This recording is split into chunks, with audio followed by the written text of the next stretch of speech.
heated. Happy Wednesday, everybody. Today is Wednesday, January 21st, 2026, and we are here for a exciting town board meeting. So before we, like we do every week, we will stand up and have our Councilman Curran lead us in the Pledge of Allegiance. Pledge allegiance to the flag of the United States of America and to the republic for which it stands, one nation, under God, indivisible, with liberty and justice for all. Thank you, Councilman. Pleasure.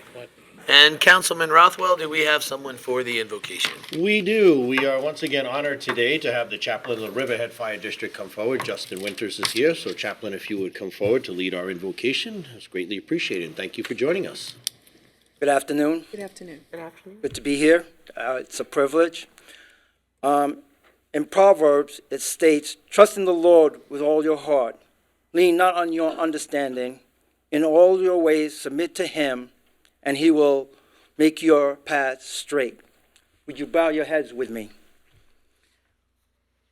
O Heavenly Father, who art in heaven, we thank you for giving us this proper opportunity to gather here today. Thank you for protecting all of us as we travel and provide an opportunity for the town council to learn and grow. Help them to listen attentively to one another and the community with open hearts and mind.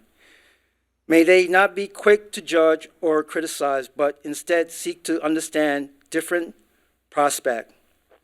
We pray that you will give them the distinguish to make the best decision for the greater good of the community. We trust that you will guide them as their path and learn them to reach an understanding to reflect your will. May your words and action be guided by your love and grace. In Jesus Christ's name we pray. Amen. Amen. Thank you very much, Chaplain. Appreciate your help. Thank you so much. And before we get started tonight, we'd just like to take the time like we do and just do a few announcements.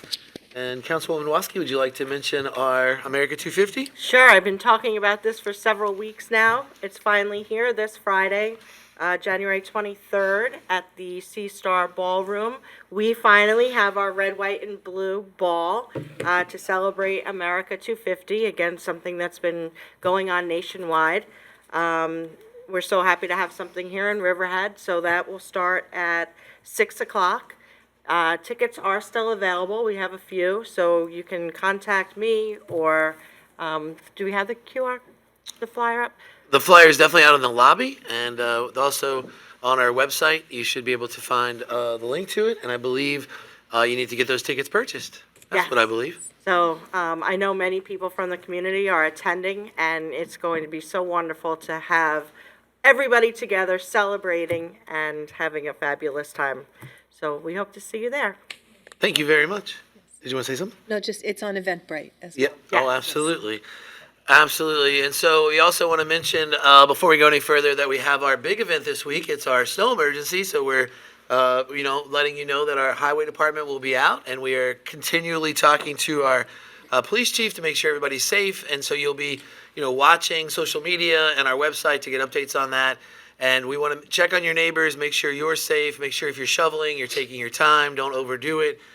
We want to make sure you're at the next town board meeting so we can hear you speak at the microphone so wonderfully. And please be safe. But our highway department does an amazing job, but they need your help. And that is if they ask you to park off the street to make sure your car is off the street. Also, I want to give an update regarding the status of the Peconic River, associated with the sewage discharge, the event last week. There was a lot of different hubbub, and our new sewer superintendent did an amazing job with his team, and we're so thankful for that, and he erred on the side of caution. But the Suffolk County Health Department took samples from various locations of the Peconic River, and we were informed today that the results were unremarkable and do not suggest that any sewer-related contamination made it to the river. Isn't that awesome? What a great town we live. Yeah!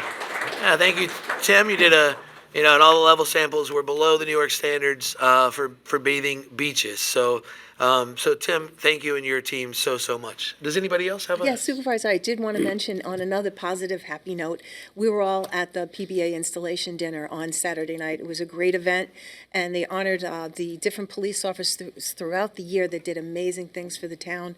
And just, I could go on, but they did so many heroic acts. There were officers honored for saving someone by jacking up a car. Someone was struck by a car, and they lifted the car up and were able to extract the individual. There were other officers that had recovered farm animals that were burning alive in a farm fire.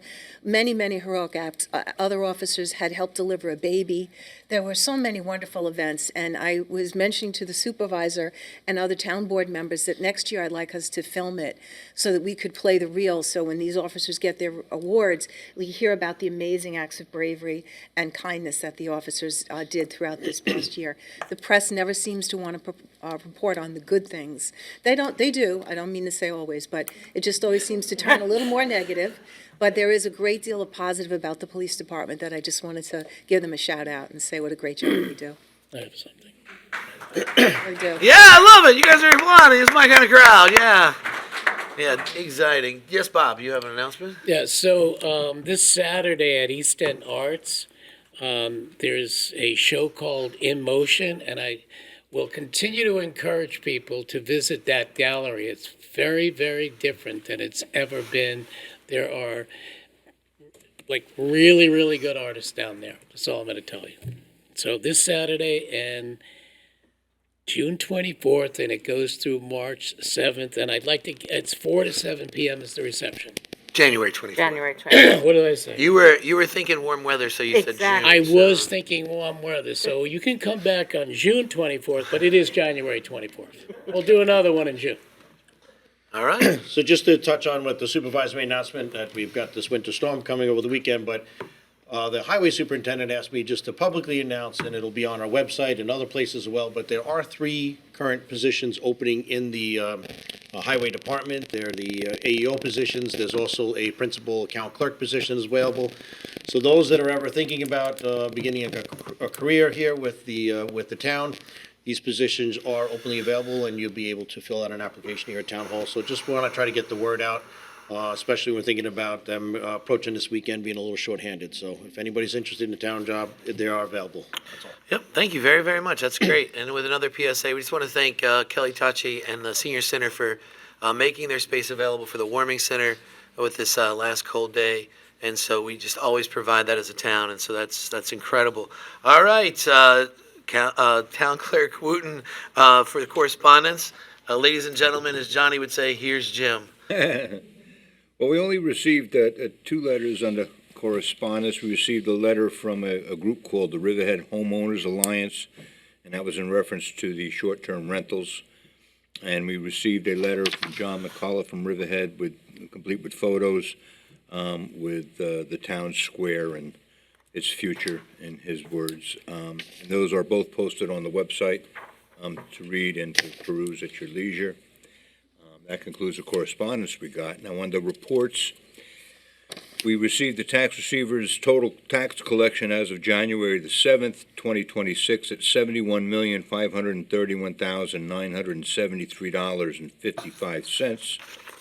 We also received the tax receiver's total tax a week later on January the 14th at $101,640,911.99. The Building Department gave their report for the month of December 2025 and collected $110,971. And that completes the reports that were filed. Thank you, sir. So tonight we have 2 public hearings. Both are related to the golf cottages. The first public hearing is for consideration of amendment to Chapter 301, Article 1 of the Riverhead Town Code entitled Title, Purpose, Definitions, and Interpretations. And the second public hearing is for consideration of local law to amend Chapter 301, Article 42 of the Riverhead Town Code, Transfer of Development Rights. Those are scheduled for 6 p.m., and it is 6:14. And so we are going to open those up right now. And so I'd like to ask if anyone, Greg Bergman, our senior planner, to come up and to give an overview of these topics. And there he is, ladies and gentlemen. All right. Thank you, Mr. Supervisor, members of the town board. For the record, Greg Bergman, Senior Planner with the Riverhead Planning Department. I will go through the first public hearing notice. I would like to just keep them separate, even though they are related. I would Yes, like sir. to receive comments on each individual amendment. So the first public hearing is to amend Town Code Section 301-3, definitions and word usage, subsection B. We're amending, the proposed amendment includes an amendment to the definition of a standard golf course. We're adding the standard golf course shall have 18 holes and may include a clubhouse and golf cottages as accessory uses. Standard golf courses shall have a minimum size of no less than 125 acres. We are striking language that says a minimum of par 70 and a minimum of 6,000 yards as measured from the middle tees. The purpose of that is to sort of simplify our definitions of our town code. A lot of times I find that the definitions within our town code are they get into picayune detail that may not really have much relevance for the purposes of zoning, but it is important to note that we are keeping the minimum lot size of 125 acres.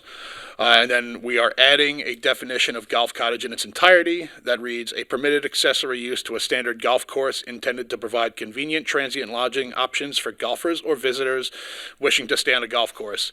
Golf cottages are not to exceed 1,200 square feet of gross floor area per unit, shall be limited to one golf cottage per hole for a maximum of 18 cottages per standard golf course. Golf cottages can be freestanding structures or attached structures with common walls separating individual units. Golf cottages shall not be used for the purposes of establishing residency within the town of Riverhead. So those are the summary of the changes to section 301-3. So if the board wishes, we can open it up for public comment on that. Yeah, I would love to ask if any of the members of the public would like to offer comments. Please remember, and welcomely so, we'd love your comments. And as you come forward, remember that you're speaking at us, and if we don't reply, we're here to listen, to digest this information, and then to come back when we do make a vote. So it's not that we're ignoring your comment, but this time is to give us pause and reflect and to represent you well. So I'd like to open up the floor. Sure, good evening. Gary Sharika. Congratulations, Supervisor Chaplain, on your victory. I'm here to state that I oppose the golf course bungalows. And the issue that I have is, while the technical definition of a bungalow or a hotel or a VBRO might be different, they all share a common characteristic, and that is they are all short-term rentals occupied by transient guests who do not have a lasting stake in the community. Short-term rentals, due to their transient nature, are more likely to create quality of life issues. The risk is one reason why our town enforces VRBO ordinances. Hotels and motels are appropriately situated in the commercial district. In contrast, short-term rentals do not align with the character of an established residential neighborhood, and the associated quality of life concerns are unwelcomed by permanent residents. So I understand you don't respond to questions, but I have some rhetorical questions I'd like to ask. Why would you allow a total of 36 bungalows, which are short-term rentals, with transient guests, on 2 golf courses that share the borders with an established residential neighborhood? In between both of these golf courses, there's 36 houses. You're going to put 38 short-term rentals around that established neighborhood. The residential neighborhood is actually sandwiched between these golf courses that you're planning to put these rentals in. So that's my rhetorical question. Why would you do that? And, the houses that are located there have quality of life concerns, the same reason that every town across USA has quality of life concerns about short-term rentals. The other thing is, why are they so big? 1,200 square feet. My house is 2,300 square feet. It's really pretty big. It's half the size of my house. So clearly we're looking at a very big structure that's going to be put there. I'm sure there'll be occupancy limitations, but with 1,200 square feet, I'm thinking it's pretty big. Like how many bedrooms, how many bathrooms, so on and so forth. And, the concern is quality of life. We're talking traffic, we're talking littering, we're talking in general, when people are on vacation, they feel a little bit faceless, and they feel that they can, engage in parties and loud music and whatever else it might be. Now, someone said to me, well, but your neighbors engage in a barbecue once in a while. And I said, yes, they do. I said, but if the only difference is, if they continually there every other night doing it, I can walk over and talk to them. And we can have a decent conversation. I have had experience, and I'm not looking to be total negative with the golf courses that I live by, but I have called over there when the noise was excessive. And the answer I got, quote unquote, at 11:30 at night when the inside of my bedroom was shaking was, but it's a wedding. And that was the answer that I was supposed to live with. And you will not meet a bigger supporter of the police. 31 years I did. But the police told me they can't do anything because they need their enforcement officer. Code enforcement has to be here to do something. And they don't work that late. So, having said that, should you go through with this, and I hope you don't, because there's real quality of life issues, and I understand and appreciate the idea that you're trying to balance a lot of things, but what safeguards would you put in place to ensure, like across the entire country, people will be concerned about the quality of life issues that are going to, in these 36 bungalows, 1,200 square feet, larger than the 36 houses in the residential neighborhood, in between both these golf courses that actually physically borders touched this, our community. So I have a couple other questions. Is there a minimum overnight stay? The way I read the announcement, it looks like it's not just open to golf courses, it's almost like a hotel. Okay, I'm going to make my reservation and stay in golf course X. It's open to the public.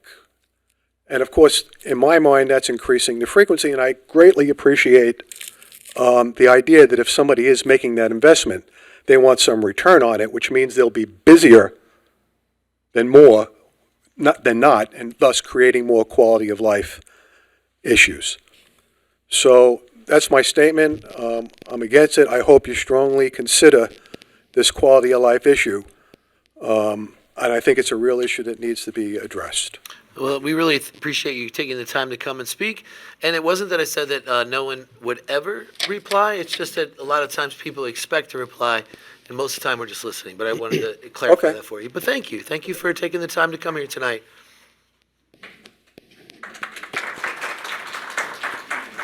Such a kind audience. Hi, good evening. Laura Jen Smith from Riverhead. I have two hats I'm sort of wearing tonight. One, I'd like to speak as myself, and I'm also here as president of the Jamesport Civic to speak on their behalf as well. So first, I'd just like to say good evening, and I'd like to speak as a community member here. And just so you know, I'm a person who supports the town board's goal of encouraging golf course viability, expanding the use of transfer of development rights, and increasing long-term tax revenue for the town. I want to be clear at the onset. I support the code change as proposed in concept. Allowing golf cottages as an accessory use is a smart, pro-development policy. It creates an economic incentive to preserve open space, keep golf courses viable, and strengthens Riverhead's tourism base. My comments are not about whether we should allow the golf courses, but how we make sure that the code delivers exactly what the board intends as it approved in the comprehensive plan. The comprehensive plan envisions cottage-style transient lodging tied to golf courses, not residential development by another name. Aligning the zoning language with that intent actually strengthens the policy, increases predictability for developers, and improves tax outcome for the town. As written, the proposed code allows cottages of up to 1,200 square feet and permits attached multi-unit buildings. While that may seem flexible, In practice, it shifts the use closer to residential or lodge-style development. That creates ambiguity around enforcement, assessment, and occupancy, none of which benefits the town or responsible developers in the long run. By contrast, modest guardrails, such as keeping cottages cottage scale, consistent with the comprehensive plan, requiring detached single-unit structures, and clearly defining transient use and centralized management. These do not reduce the development potential. They make it easier to finance projects, easier to approve them, and easier to defend them over time. From a fiscal perspective, clarity does matter. When cottages are clearly defined as transient lodging, the town captures predictable property taxes and occupancy tax revenue. When definitions are loose, revenue becomes harder to enforce and more vulnerable to drift. Importantly, these guardrails do not undermine transfer of development rights. The one-to-one exchange, one cottage per preservation credit, would remain intact. What changes is that the incentive stays aligned with preservation goals rather than residential yield. I believe the board's objective, economic development, preservation, and revenue generation, are best served by tightening the language now. While the policy is being adopted, rather than leaving future boards and staff to resolve ambiguity later on. In short, the additions being suggested do not change the direction of your proposal. They help ensure it succeeds legally, economically, and in line with the comprehensive plan. So thank you for the opportunity to comment on this as myself. I also do have something I would like to hand to the board. I don't know who takes it. This is just what I spoke about. It's proposed code changes for the code that you have. Okay, thank you very much. And then now I would just like to change my hat as a Jamesport Civic. I believe they did send a letter, Jim. I didn't see it in the packet. We you did not- all receive it, yes. What? We did receive it. Okay, and I'd like to just hand that to you as well, to put that into the record for the public hearing. Okay. Here you go, sir.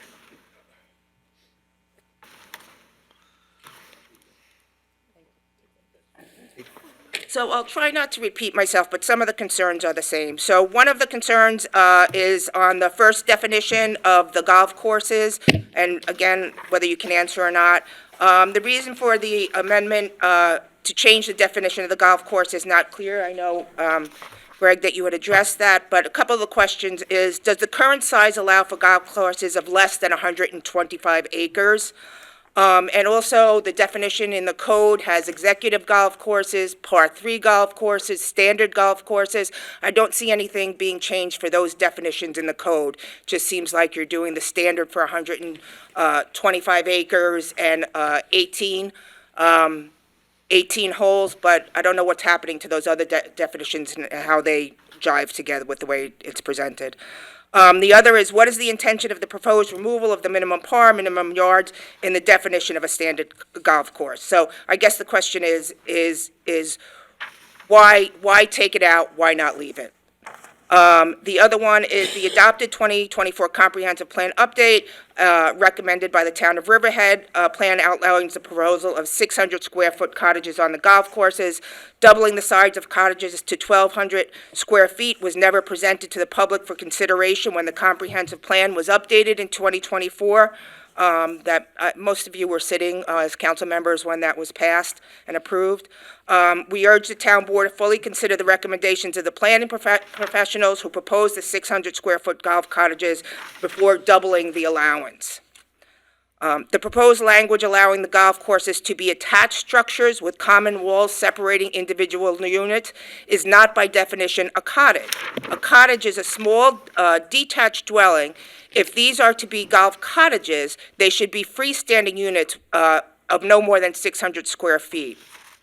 By proposing attached units of 1,200 square feet, each of the town each. The town would essentially permit the construction of a hotel or motel structure of almost 21,000 square feet on the golf course, if they could be attached as is permitted in the code as written. The proposed legislation does not regulate the number of guest rooms that would be permitted within each cottage. Guest rooms at luxury resorts are on average 400 to 600 square feet in size.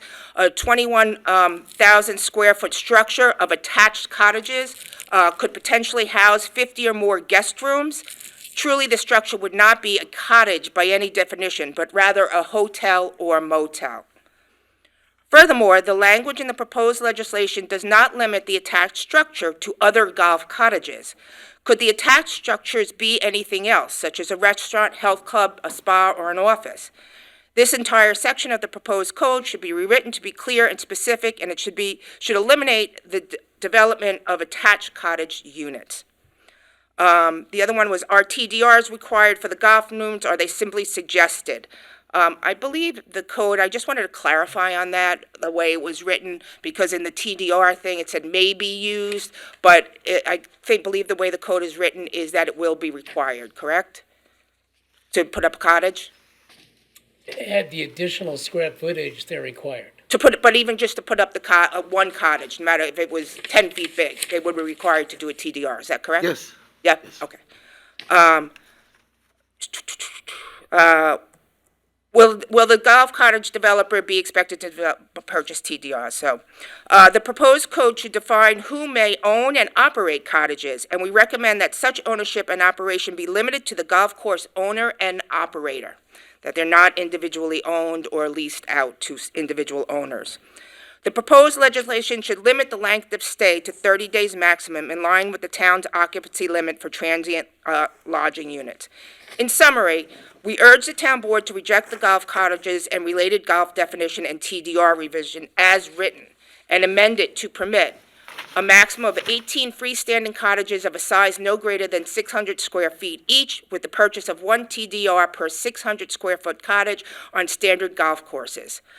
Cottages must be owned and operated by the golf course on which they are located. Golf cottages are transient lodging units and may not be occupied by the same individual for more than 30 days. So, thank you for listening, and I hope you'll take my thoughts and the civic's thoughts into consideration when you're deciding on the code. Thank you. Thank you, Laura. We really appreciate your time and coming out today.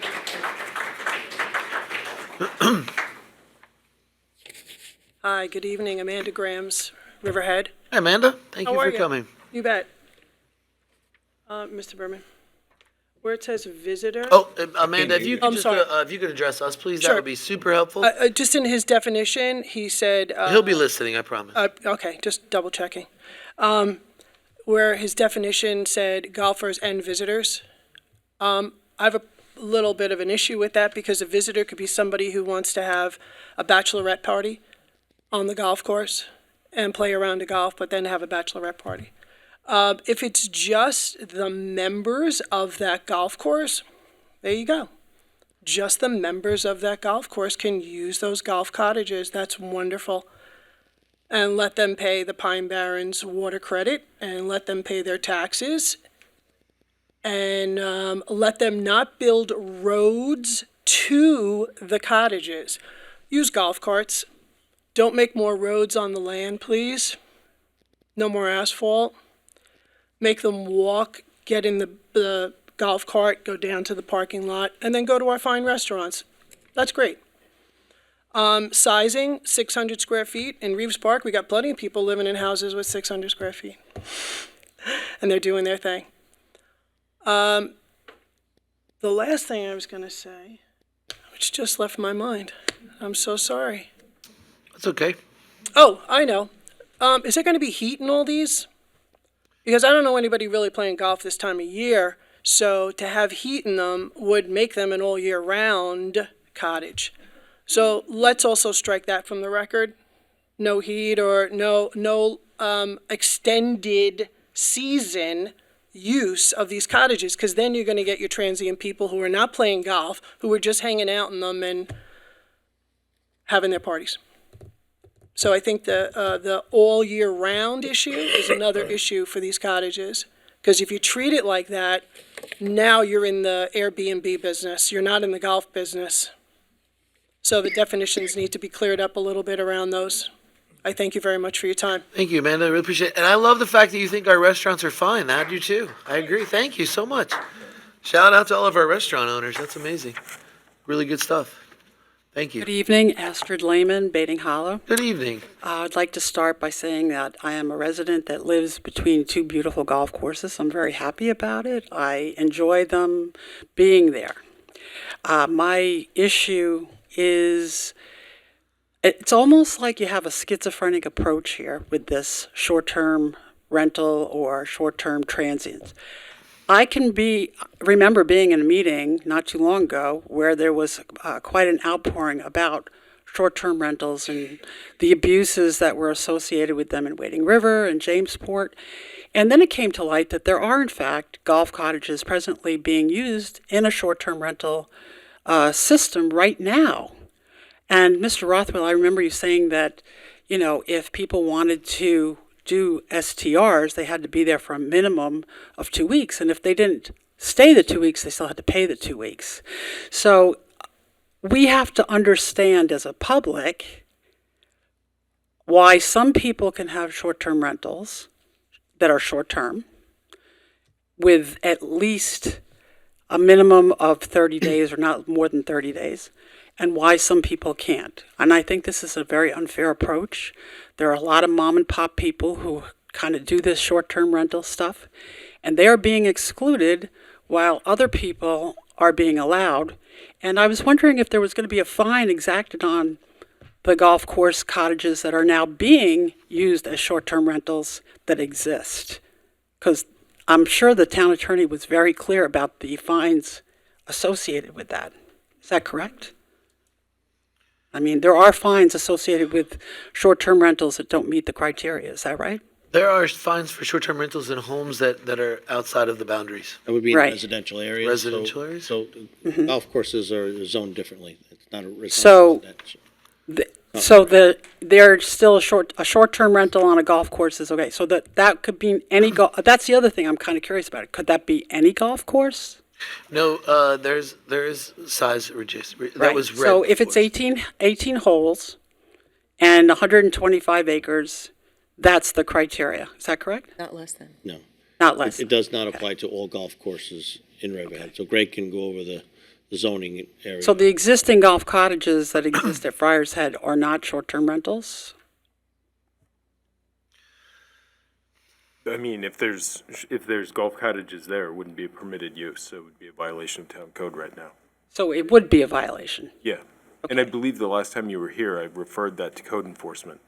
Okay, well, So I haven't seen anything come through justice court for prosecution, but that's not really unusual because I don't do the prosecutions anymore, but I can certainly follow up on that So- for you, or you so can right now, contact the code enforcement. those cottages are short-term rentals in violation if they exist.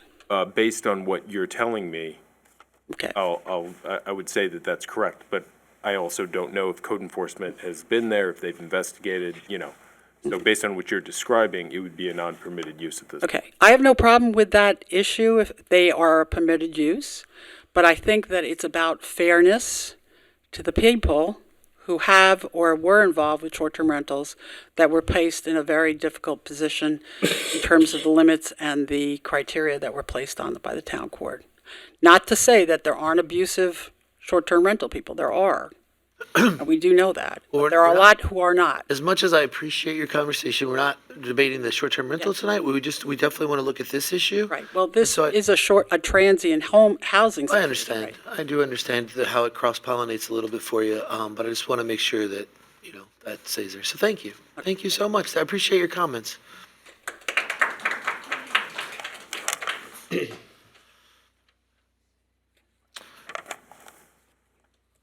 Good evening, Mr. Supervisor, members of the board. My name is Barbara Blass, and I live in Jamesport. Thank you for being here. You're welcome. I commend those who are bringing forth creative ideas to further agricultural preservation in the town of Riverhead. And the following questions are meant to clarify and define the parameters of these transactions permitted by the amendments and highlight potential unintended consequences. On the comprehensive plan as written, there are only 2 golf courses eligible to construct these rental units, Friars Head and Baiting Hollow Club. By the way, I was researching something else. I'm sorry, I was researching up something else, and the tax cert case between the town of Riverhead and Friars Head actually came up. So I said, oh, giggles, I'll read it.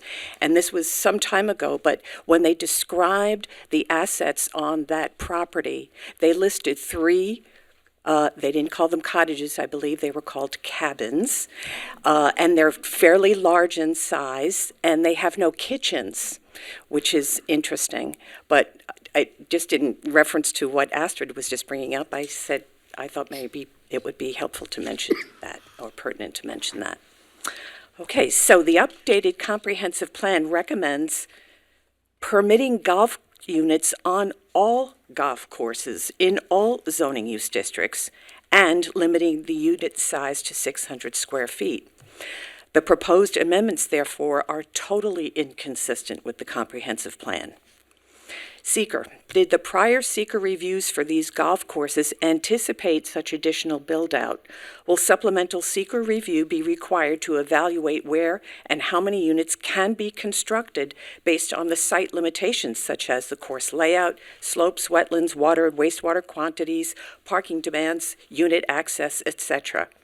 Part 617.4B2 would indicate that this amendment to the zoning code as affecting more than 25 acres is a type 1 action under seeker.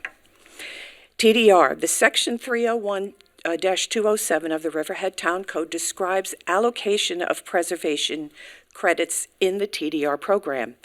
Paragraph B states that no allocation of credits can be made for real property improved with a golf course, implying that a lot improved with a golf course is considered completely developed. With that in mind, how can a golf course accommodate additional development?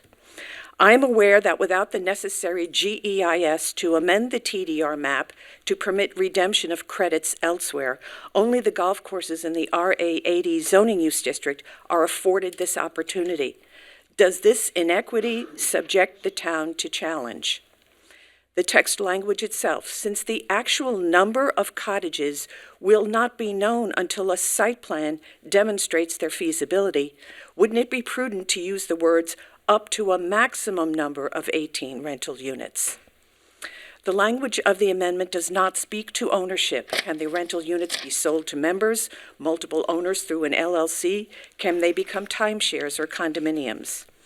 I assume the golf cottages can be rented in the off-season when the course is not open, and especially during those special activities such as parties, weddings, and other events held at the golf course during non-golf season.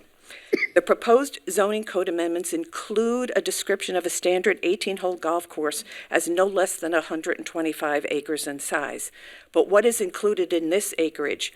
Only the playing surfaces of tees, greens, fairways, and rough, or the entire parcel, including all the accessory structures, including the clubhouse, pro shop, and the non-play areas. This should be clarified in the definition. The town code, there is no stated minimum or maximum rental period. Accordingly, it would fall into the transient rental code, which sets a minimum of 30-day rental period. If that is not your intent, then the language should be added to address that matter. Assuming these units can be rented for less than 30-day minimum again, would that inequity leave the town subject to challenge? And finally, in terms of property taxes, would this be a net positive or negative for the town of Riverhead?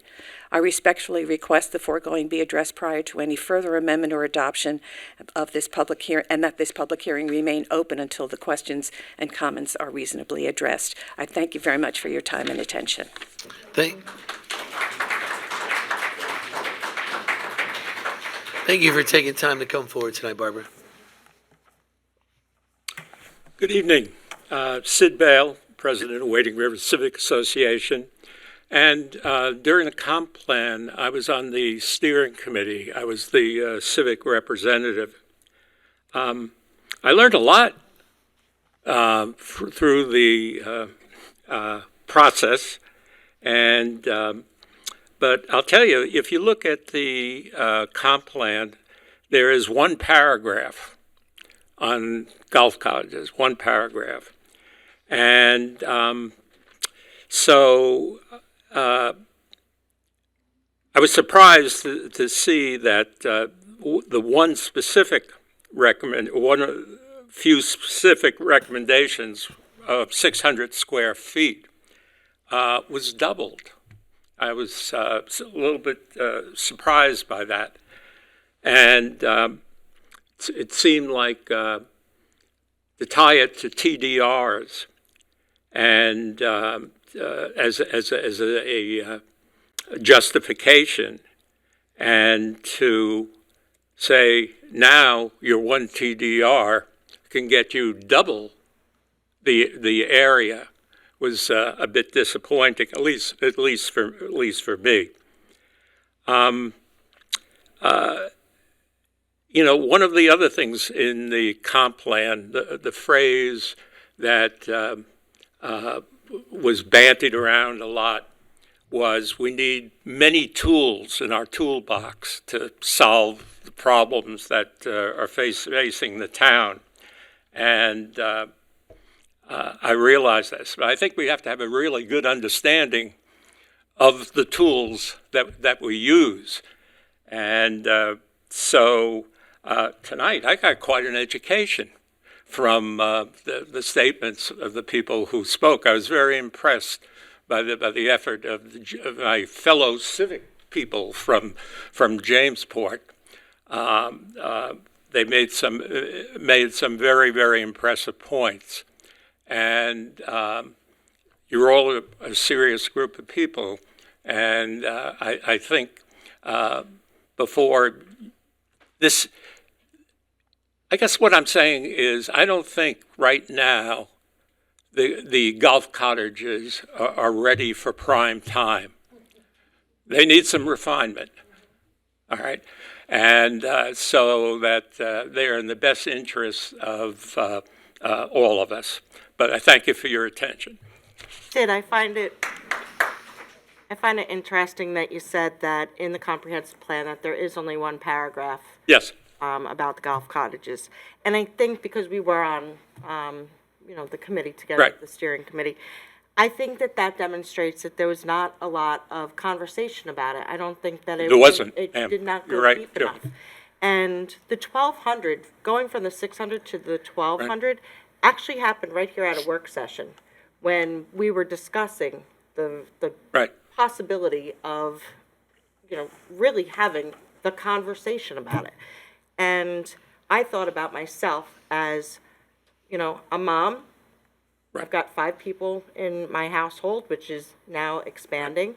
When we go on vacation, I want to be in something bigger than 600 square feet with the 5 or 6 or even 7 of us in my immediate family. And when I look for a place like that, I look for something around 1,200 square feet so that we're not all on top of each other. And it kind of just mutated from that 600 square feet in the comprehensive plan to the actual further discussion of, hey, this is, real life. This is what people are going through. And if a family wants to come here that is a member of a golf course, they want to bring, grandma and grandpa out to spend, a few days with the kids, and the dads and the son go off golfing, and the women go to Tanger or to, our agritourism spots. That's what happened here. I find it interesting that the language of hotel keeps coming up.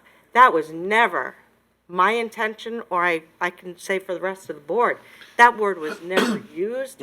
It came out of nowhere, and it just keeps getting repeated tonight. And I really wish that it didn't snowball into what this has snowballed into. This is something that I personally really thought about further than when I was on the steering committee. Right. And I think that it is a good thing for our community. Right. And I wish that we would have discussed it more during Right. the comprehensive plan. Just one last comment. The epiphany that you guys came to during the work session. All right. I hope that doesn't cancel out what you heard tonight. Okay. Not at That all. you'll take Not that at into all. consideration. Sid. Because I don't want to be argumentative about this. Oh, you're because not. that's No, we- I'm just glad that you pointed it out, that Right. there's just one paragraph. It's like, this is something that's Important. happening now that we want to hear from the public. It's worth discussing. So thank you for coming up and Okay. everybody that's come up and pointed out some really good points. Sid. Yes, sir. And it was I was also on that comp plan committee with you. Were you? Yes. No. Okay. You forget? You forgot already? Okay. We spent so much Yeah. time. So Sid, one of the things, in terms of this, even when the TDR committee took a hard look not only at this, but I'll give you an example, at commercial, and Greg, you got to help me because we went back so far, in the past, I think we were giving 1,500 square feet for one TDR if you wanted to expand commercially. And if you look at the comp plan in 2023, I think we sold 6 of those. So no town board from 23 till now figured out that we're not doing well in preserving land. We're not giving, the economy changed. We needed to give out more square footage. So we don't just sit around and pick random numbers. And at this point, commercial, I believe, is now 3,000 or 35. It's 3,000, correct? And we also work not with one person, but with developers, the cost of construction, and what's going to, 2 things happen. And Laura Jen Smith brought this up. 2 things happen. One is we're selling TDRs, so we're preserving land. Second thing that happens is the building expands, we're getting more tax revenue. On industrial, you get for one TDR, you get 5,000 square feet because of what people can get in an industrial building. Now you look at this, they're getting 600. They're getting really 600 square feet for 800. 1,200 for $80,000, and that's at the going rate right now. We really spent a lot of time on these things. Okay, thank you very much. Thank you, Sid. And you made my day because you Sid, said you were going the- to at least consider what You're the was one said everyone's today. talked to. I think Mr. Rothwell would like to reply to as well. I'd want you to consider, because, you being from the west side of our town and the Shore and Wading River and so forth, I grew up raising our kids there, and our common place to go when they were younger was over at Calverton Links. And it was a great family place. It was great, but they struggled financially to survive, and eventually it became their demise. I don't want to see that happen to other golf courses in Riverhead and so forth. I don't want to see all of our golf courses start filling up with solar and other things like that. Right. And so you said, oh, it's another tool. It is. It's another tool. It doesn't mean that any golf course has to build a single cottage. But if there's an economic way to keep golf courses viable in the town of Riverhead, and they can raise some additional revenue and keep it affordable, quite frankly, you look at most of the fundraisers and the golf outings and so forth, and for many families, they become unaffordable, reachable, where people are paying, $250 for a golfer to go out, and you want to help a charitable organization, but it's very expensive if you're going to bring a family of 4 and put out $1,000. These are different ways to help keep costs maybe a little bit more reachable from the hardworking middle class, to allow things like that, to keep golf courses viable. Somebody said there's a season. I don't know that there's a season to golfing. You get a good, decent, clear day on a winter day, and people are out there golfing. I've been out there winter days. But it's about making certain that the town doesn't drastically change over time, and that you keep these golf courses and you give them tools to be viable. We also talked, and I won't stray from it, trying to give farmers other tools. It doesn't mean they have to use them, but you try to put things in, say, if this helps you to keep that, I wish Calverton Links was here today and was still existing, because we enjoyed it, and they even went to paintball, and my kids had their birthday party up there. It was a great place. I don't want to see the demise happen to other facilities, because it is, when you're talking about 125 acres, that's a massive amount of upkeep at a massive cost. And so we got to make sure they survive. I'll just add one last point. It's not to exceed 1,200. That doesn't mean that the owner is going to put 1,200 square feet units everywhere. That's just the maximum. So to say that, to think that it's all going to be that may not be the case. And for Sid and everyone else, this is definitely, this is my 21st day, and I can tell you there's been a lot of one-on-one conversation, and your words do carry weight, and the comp plan does carry, and everyone up here can tell you, I've said to them, after 21 days, the 600 to 1,200, I'm struggling with, because that wasn't the comp plan. So I do appreciate your words and everyone's words, and I think it's healthy for us to understand both sides. So thank you to everybody who has spoken. Thank you, Sid. Yeah.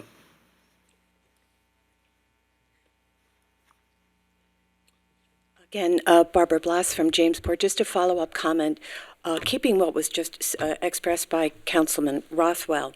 If that was the intent to help golf courses in the town, offer them an opportunity for more secure revenue, why would you not take the step and do a GEIS to allow for this possibility on all of the golf courses? Why are you singling out just these two?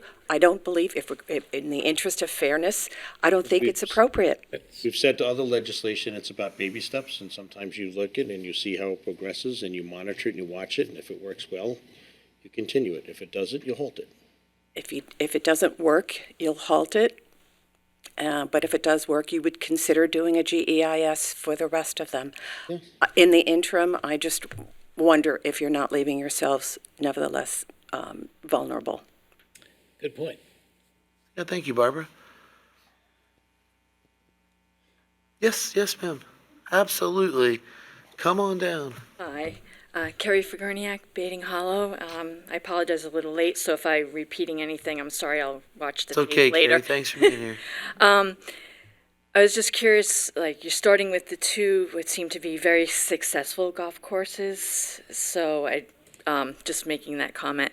For the houses, like, who would build them, or the cottages, who would build them, who's going to front the money? And I just have a bunch of questions. And for the Baiting Hollow Club, where would the entrance and exit be? Have they gone that far as to know, are they going to entrance? You have no site plans. No, ma'am, yes. There's no This is application just, before. this is, yeah. Okay. And I understand your So- questions. Those are solid questions for another time. But right now, this is around the proposed code change. So, Okay. but thank you. All right, and then my other concern is the beaches. Is there a way to make sure they don't start going to our beaches? Because right now you can go to Edwards Avenue in the summer. 3/4 of the cars don't have stickers. You can't park at times, so But that's... again, that's a concern, and you're welcome to email my office, Okay, sure. supervisor. Thank you. But that's a concern, and we always look at that. But that wasn't the subject matter of tonight. But I do take that serious. Thanks. Anyone else in the room that wants to come say hi and give us your comment? All right. Good evening. Hi. Marilyn Banks Winter, Riverhead residents, indigenous to this land. So I just wanted to say that this is a healthy conversation that we're having. And I'm loving that we're all doing this together. Because the town board needs us to continue to put forth recommendations. So I think Joanne answered my question. I think Denise answered my question about how it went from 600 square feet to 1,200 square feet. 1,200 square feet to me is a 3-bedroom house. You can, correct me if I'm wrong. But Denise mentioned that there will be it's going to be up to 1,200 square feet. So it's not one size fits all. But in regards to preservation and helping the golf companies out, maybe recommend a Winter Olympics for some time that they're down and it's not a summer time. There's always opportunities to bring forth another type of event. They have quite a bit of land, so we need to be creative in our suggestions. So that's all I have to say. Thank you very much. And congratulations, Joe. I love that, Marilyn, because I would love to sleigh ride on there or cross-country ski. I'll push you down the With the hill. Girl Scouts. I'm sure the greenskeeper We had would love that. summer, winter Olympics. It was used that way a long time ago, yeah. Thank you, Marilyn. Thank you so much for taking the welcome. time, Marilyn. Appreciate it. Go one more? Smile, Claudette. Good evening, Claudia Bianco, Bating Hollow. I have a question. Are these cottages exclusive use of the members of these golf courses, or will they be open to the public?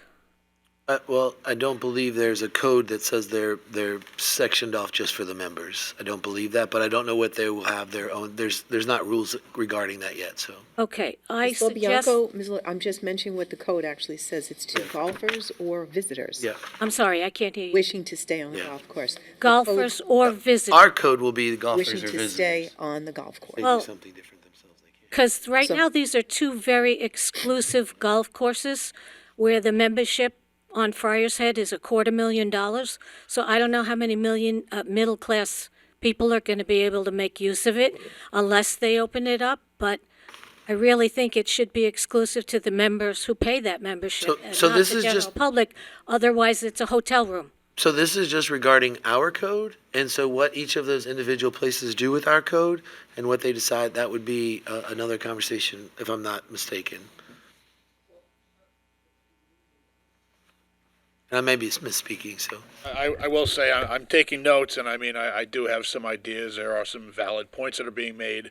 I mean, if the board is amenable, I think we can come up with some modifications to the language, speak about it at a subsequent work session. But I mean, there are, I think, things that can be used to strengthen the code to make sure that we don't kind of get into any unforeseen or unanticipated issues down the road. So I can do that, but I'm taking notes, so. Thanks, Greg. To be continued. Isn't he great? He's doing a great job. Thank you, Greg. Claudette? can Thank I- you. Yes. Claudette, before you leave, I golf, and I've traveled on several golf trips, and I'll tell you now, the best thing is when there's cottages on a golf course. And usually when you do that, you go with 8 up to 16 friends, and this is a perfect scenario for a golfer. I'm not against the Okay, good. cottages. I want to play golf with you. I just want to make sure. I just want to make sure that the town benefits the most it can from the cottages and not cost the taxpayers anything, because no matter how big they are, how many people can stay in them, they are going to use fire, police, ambulance, EMS, water, everything that we can provide as a town, and we need to benefit from that and not be costly to the taxpayers. And if it's open only to the membership, then you will get middle-class people possibly. But you have to be careful that you don't shoot yourself in the foot in the process. Remember, you're bringing in tax revenue for those units, similar to what we pay, on our houses for our Right. taxes. So And make sure the taxes IDA collected, it all doesn't give goes any into the away. general fund to help to alleviate the tax bill itself. Yeah, I know you can't control that, but Absolutely. There's no IDA on this. Yeah. Oh, good. It No. doesn't fit the parameters. I'm sure there are a lot of people who are glad to hear that. Thank you. You're welcome. Thank you for speaking. Sir, did you want to speak?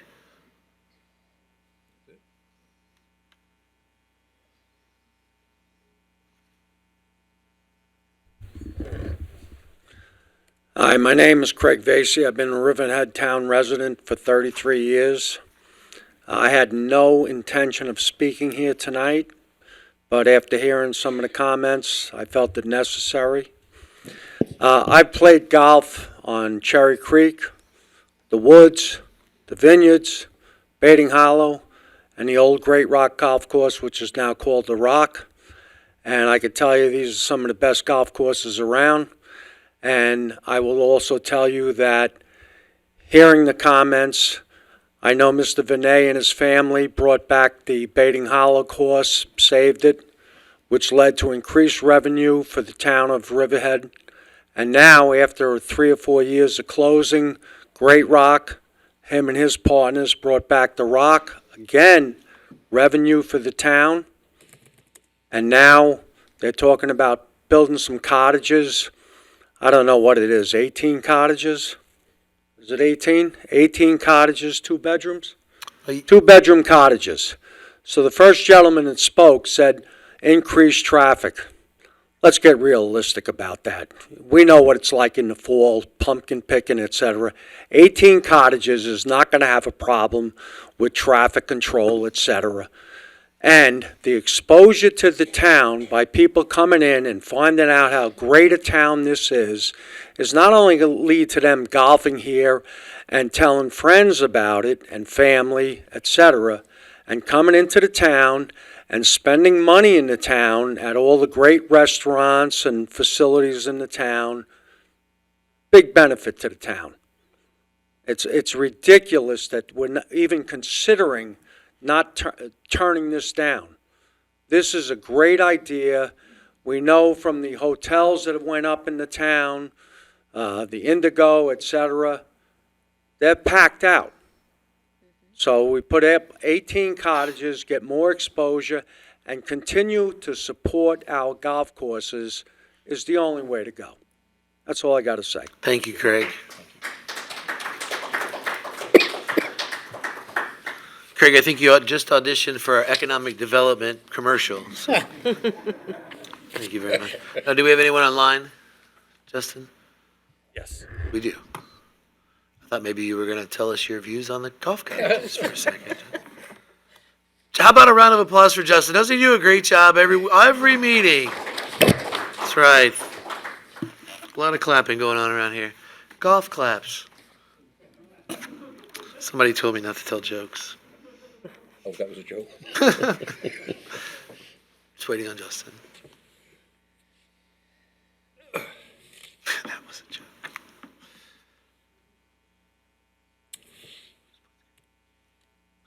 Hi, Kathy McGraw here from Northville. Can you hear me? Yes, ma'am. Thank you, Kathy. Great, great. I'm not opposed to golf cottages. I think they're a good idea. I have a brother who's a golf pro. I'm into the golf world. But, and I'm going to sound kind of skeptical here, but I got to say what I got to say. This town and all its taxpayers spent a huge amount of money, as well as time and energy, updating the comp plan. The experts we paid recommended considering golf cottages as an accessory use to golf courses. Good idea. Each cottage to be 600 square feet. The same experts also talked about agritourism resorts, but you, the town board, ultimately rejected those resorts due to resounding opposition from the people who live here. So they're not included in the comp plan. Today, we're here to comment on proposed code changes to implement the golf cottages. And as everybody's noted, it's gone from 600 as recommended in the comp plan to 1,200 square feet. And as has been pointed out, cottages by definition and universal understanding are detached small dwellings. But this new code definition allows them to be joined together, sharing walls to form they could form one big building, a total size of 21,600 square feet. I've never seen any cottages that look like that. Skeptic that I am, it sounds like a hotel. And call me suspicious, but I'd not be surprised to see a developer, once they've built the hotel, the so-called hotel cottages, try to subdivide the 1,200 square foot units into 3 or 4 separately accessed rooms to thereby increase the number of hotel guests, the number of rooms that could be rented. I know I'm going to be told, well, that's not, how could they get away with that? And I would say, how can Friar's Head get away with having golf cottages when they're not allowed? But I digress. So let me get back to the code changes. Not only is there a new definition of the golf cottages, there's also a modification to the definition of a standard golf course. The current definition is simply a course that has a minimum par 70 and a minimum 6,000 yards on no less than 125 acres. That's all it says. The proposed definition is a course that has 18 holes, a minimum size of 125 acres, and allows a clubhouse and golf cottages as accessory uses. A couple of things jump out at me. While still requiring at least 125 acres, the new definition eliminates the required par 70 and minimum 6,000 yards. That means you could build a small par 3 course and have an awful lot of land left on this 125 acres. And you would still meet the definition of a standard golf course under the proposed new language. So that means you could build on a small par 3 course and build up this hotel, AKA golf cottages, and you could build a clubhouse that happens to include several restaurants, bars, a luxury spa, a pool, a workout room, maybe tennis and pickleball courts, and voila, we have ourselves a resort. The very thing the town board quietly tried to sneak in on Sound Avenue way back in 2023 when it was secretly working with the developer Alfred Wiseman to allow agritourism resorts on the Sound next to Willow Ponds. Although that project was defeated, the concept of such resorts was recommended in the comp plan update and only withdrawn when there was outpouring of opposition from the public to its inclusion. But here we are today with what would seem to be just a few code changes that will allow golf cottages. But in reality, I suspect these changes are a way to allow resorts. It's a wolf in sheep's clothing. If this town board sincerely wanted to implement just golf cottages, they'd leave the definition of a standard golf course alone and simply allow freestanding cottages of 600 square feet each for golfers on par 70 golf courses. We've got proposed changes instead that can be manipulated and morphed into allowing the kinds of resorts this town board wanted since the Wiseman project 3 years ago. But as I noted, the people of Riverhead resoundingly rejected such resorts, and they aren't in the comp plan. So I say this proposed code change regarding golf cottage is out of bounds, and the proponents need to return to the tee box and start over and really deal with golf cottages. Well, I do Thank you appreciate your golf reference there. That was very, very well worded. And I I have to appreciate attribute it to my husband. and I appreciate, there you go. And I appreciate you taking the time to call in and to care about our town. And as a 21-day person, I can tell you, I know a lot of people have said to me, everybody's worried about what's happening back there. I can tell you with the straightest face and the absolute certainty that there is nothing maligned that I have found. It's just not. Now, one of these people could be sitting here and they could be like, wah ha ha, and they're not. So I can tell you that. The man that's about to speak at the microphone, the exact same way. And now I understand you have to trust me, and that's your choice. But I do ask you to understand that, and he's made the suggestions of what will be coming down the pike. So just wanted to say that. But thank you, Kathy. We appreciate you calling in. Could you just give me a sign of how many more that are online? Justin? Wow, that's quite the night. I'm never going to get past my record-breaking time of being done tonight. There's 3 more online. Would you ready to speak, Craig, now? I think it's important. I mean, Yes, sir. So I will just bring up, the minimum lot size of 125 acres, that's devoted to a golf course. Now, currently, our current zoning code, without any amendments, allows standard golf courses in two zoning use districts by special permit of the town board, one of them being the Residence A80 zoning district, the other being the Residence B80 zoning district. I just did a quick scan on our GIS systems. I looked for potential properties that could be eligible to be developed under a golf course standard. There are 4 properties within the town that currently meet that standard. One of them is the 4-H camp, Briarmere Farms on Sound Avenue, Lewins Farms on Wading River, and the Half Hollow Nursery in Laurel. Now, in a world where someone came in to develop a golf course, 125 acres is devoted to that golf course. That's essentially dedicated to that use. So I don't see any stretch of the imagination where someone can come in and build a small golf course and build a resort. There's no mental gymnastics that I can perform to get that through the definition of a golf cottage. There's no mention of resorts. There's no mention of spas. There's no mention of restaurants. These are intended for transient lodging options for visitors wishing to stay on a golf course. Again, I feel there's no stretch that I can get to or arrive at the conclusion that these are resorts or any way implying that this is a way to sneak that in. So, Thank you, Greg. that's my point. Thank you for the clarification there. Our next caller, hopefully it's a long time, first time, or?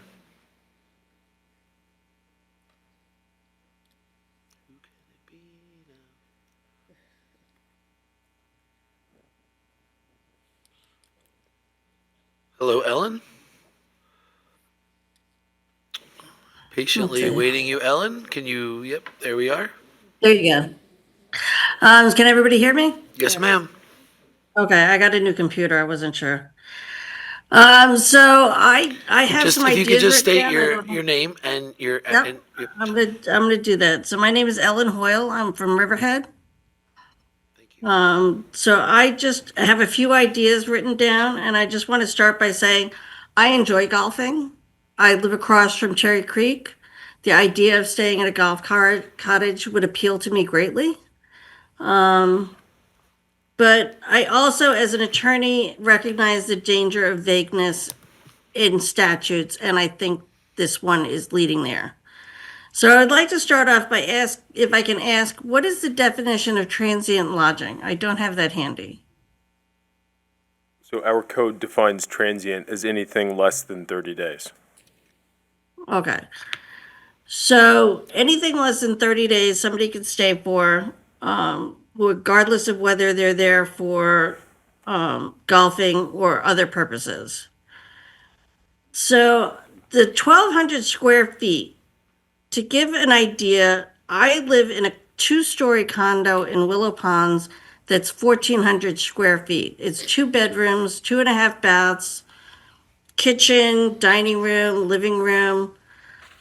And I understand the appeal of having your whole family come golfing, but without the restriction of that it's for golfers and their visitors, I think opens it up to an abuse. I hate to think of that, but I also think that as lawmakers, you have to assume the worst case scenario sometimes. So the comment was made that just because it allows 1,200 square feet doesn't mean that it'll be built at 1,200 square feet. But to think that it won't is irresponsible. You have to assume that somebody's going to build the maximum allowed number of units at the maximum size. As far as Ms. Blass's comments about the GEIS studies and whatnot, if they're waived for one project, you set a precedent that opens you up in court to challenges on future projects. So if you say, well, we'll let one person build it and we'll see what happens, is not a great way to do town management, because it opens you up for challenges that you may in fact lose. Because they will turn around and say, well, you allowed it here, you have to allow it for me. Well,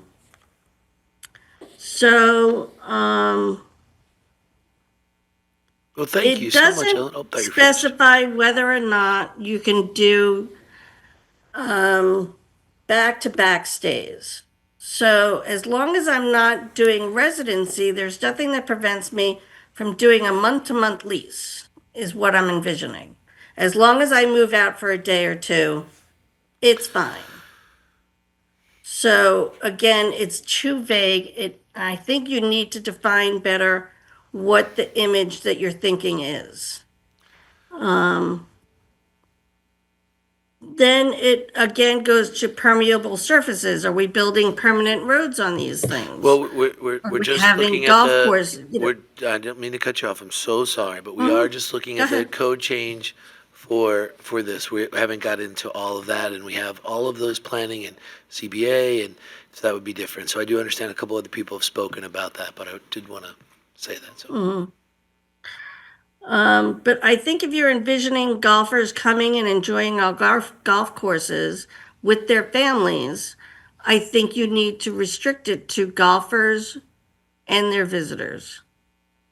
And I think that needs to be built in from the get-go. Okay. Well, thank you, Ellen. I think is that everything? I really appreciate you Yep, calling I think in and that's letting pretty us know much your everything. thoughts. Thank you. Two more? Okay, thank you. Thank you. Mr. Supervisor, if I could just clarify something I real didn't quick. think you were going to, but I didn't know if you wanted to do it now. Yeah, I just want to make sure that everybody understands that this just contemplates an additional or an accessory use. So any specific application would still need to be submitted to the planning department, which would be reviewed, and they would review all of the environmental aspects of it, any kind of additional infrastructure that's happening, enhanced sanitary, all of those things would be reviewed by our planning department and by our planning board prior to any kind of approval for any of these units. So, I mean, I think that's something that everybody needs to understand in the context of this public hearing, that this is just a public hearing that allows an application for the use, really. Thank you, Counselor. Very well said. We have two more online, or have they given up? Nope, they're still there. All right. Next caller, please. Zoom person. Thank you all for being so patient in the audience.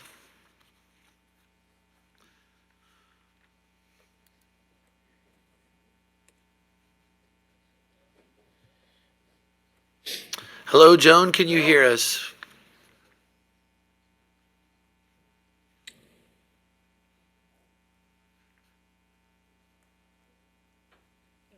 Okay, can you hear me now? Can. Great, great. Good evening, Mr. Supervisor, members of the board. My name is Joan Sear and I live in Jamesport. Thank you for the opportunity to speak tonight. I'm speaking because, like others, I believe the proposed definitions for a standard golf course and golf cottages are not specific enough and therefore would leave the town and its residents susceptible to unintended or maybe even intended consequences. Please do not confuse seeking specificity.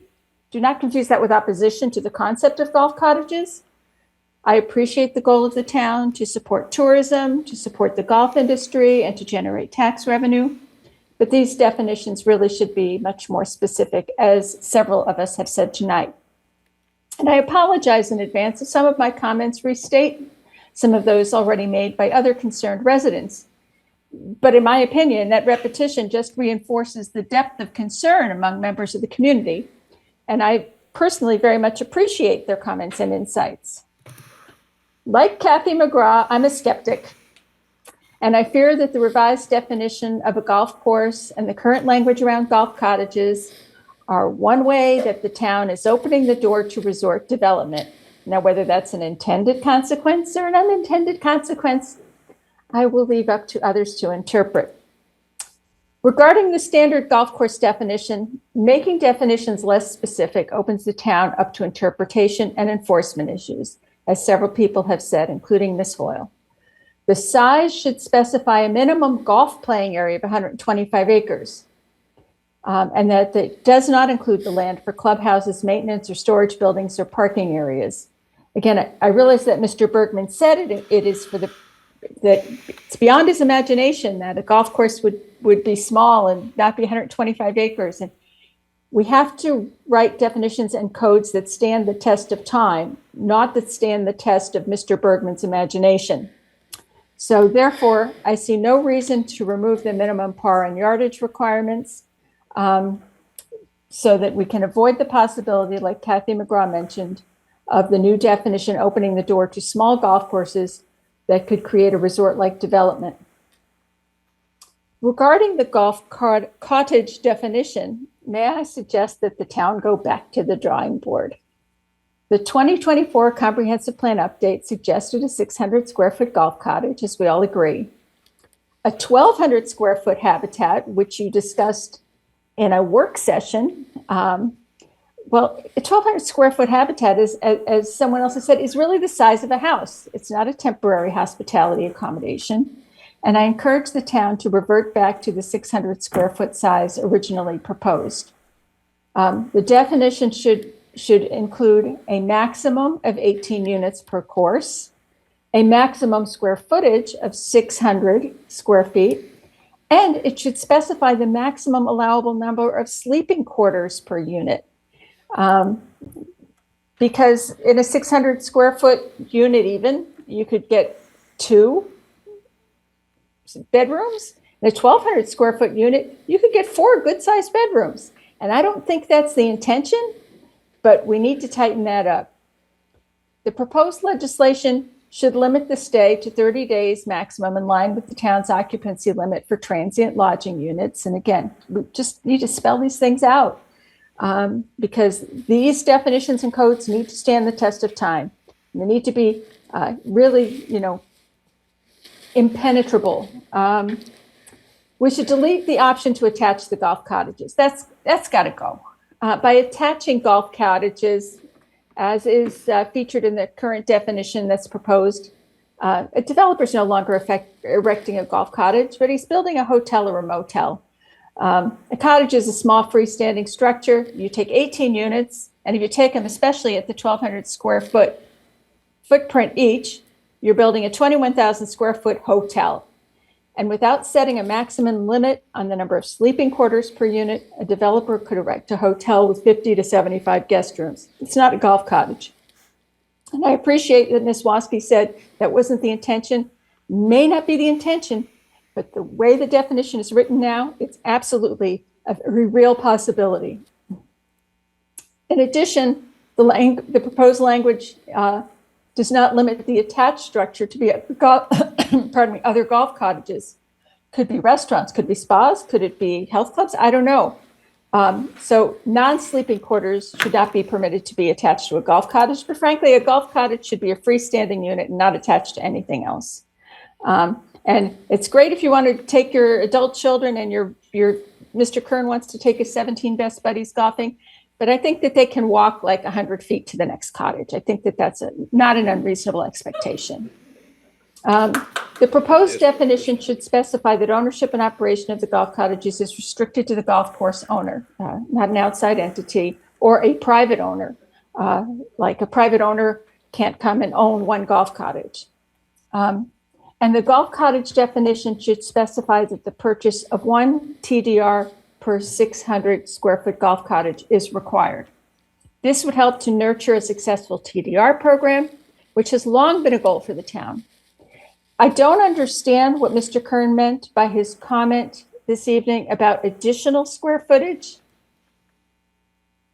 but I urge you to require a TDR purchase for the primary 18 units that are at a maximum of 600 square feet and not to allow additional square footage. So once we start allowing additional square footage, the whole thing gets out of control. Further, as Ms. Blass noted, because the golf courses exceed 25 acres in size, zoning the golf courses for golf cottages is a type 1 SECRA action. Thank you. I appreciate the opportunity to share my thoughts with you. Joan, I was making reference to commercial spaces and to industrial spaces, not to golf cottages. I was addressing Mr. Bale on that. Okay, thank you for the clarification. Thank you, Joan. I really appreciate it.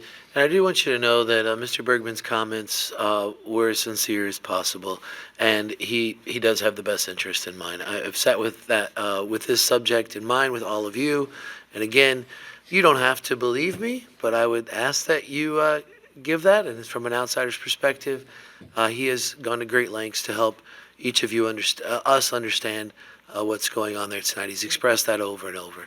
I would like to know if I'm in Bob Kern's 17 top friends list. Okay.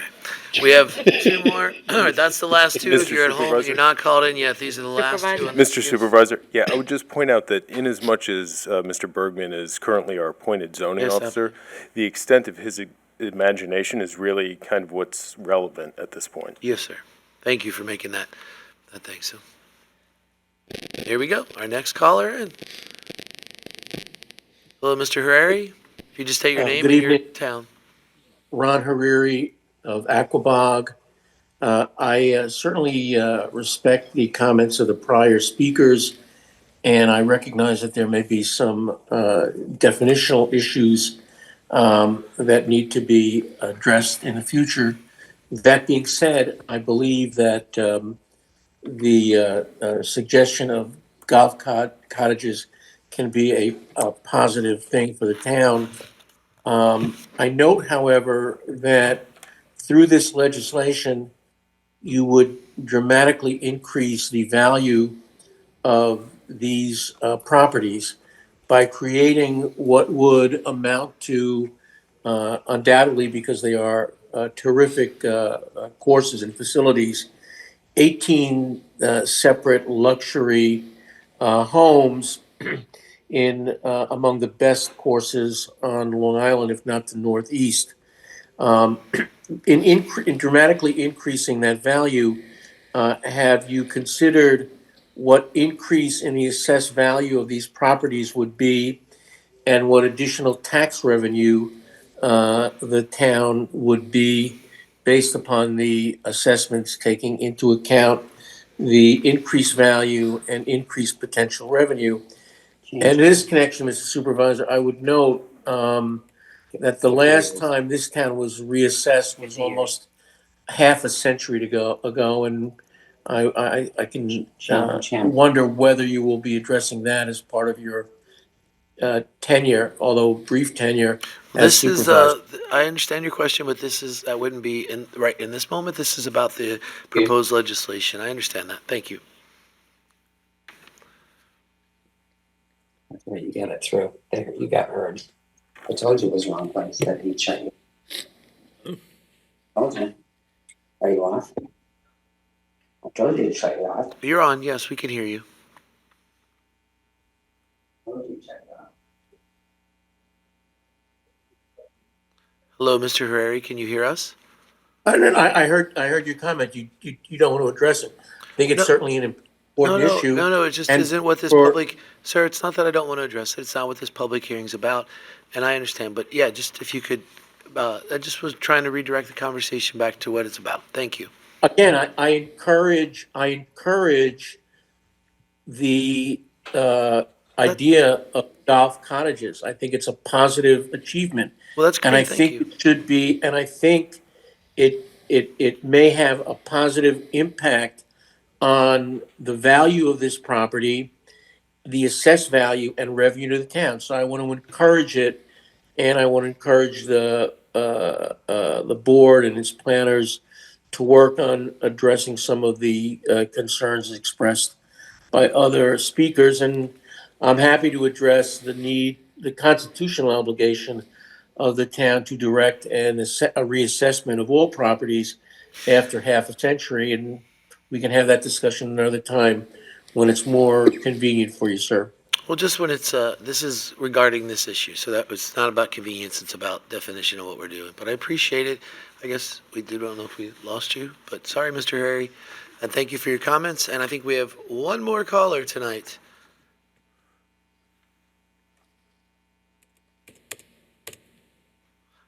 Who can it be now? Kathy's back. There we are, Miss Kathy. How are you? I'm fine. Just real quickly, I appreciated the comments by Greg, and I would just ask that the definition of a standard golf course not be changed. Leave in the par 70 and the 6,000 feet in length. It would eliminate any suspicion of a par 3 golf course. You did say that in your last comment. And likewise, with respect to the golf cottage definition, if you took out clubhouse as an accessory use, because I mean, a clubhouse, every golf course of a par 70 length has a clubhouse already. The adding it into the golf cottages things sounds like they can build another one. So I just wanted to point that out, and I hope that you'll have a work session to discuss the changes that you might consider for this proposed legislation, because I think it would be really good to see your thought processes on this. So thank you very much for the time. I Thanks appreciate for calling it. back in. Appreciate it. Well, I believe that wraps up our callers and our public comments here. So with that said, I will be closing this public hearing and leaving it open for written comment until February 2nd, which is 12 days, which is additional. And so we are going to move into our second public hearing. I will not get an award for shortest meeting of the year. But Mr. Bergman, would you like to intro that one? Yes, sir.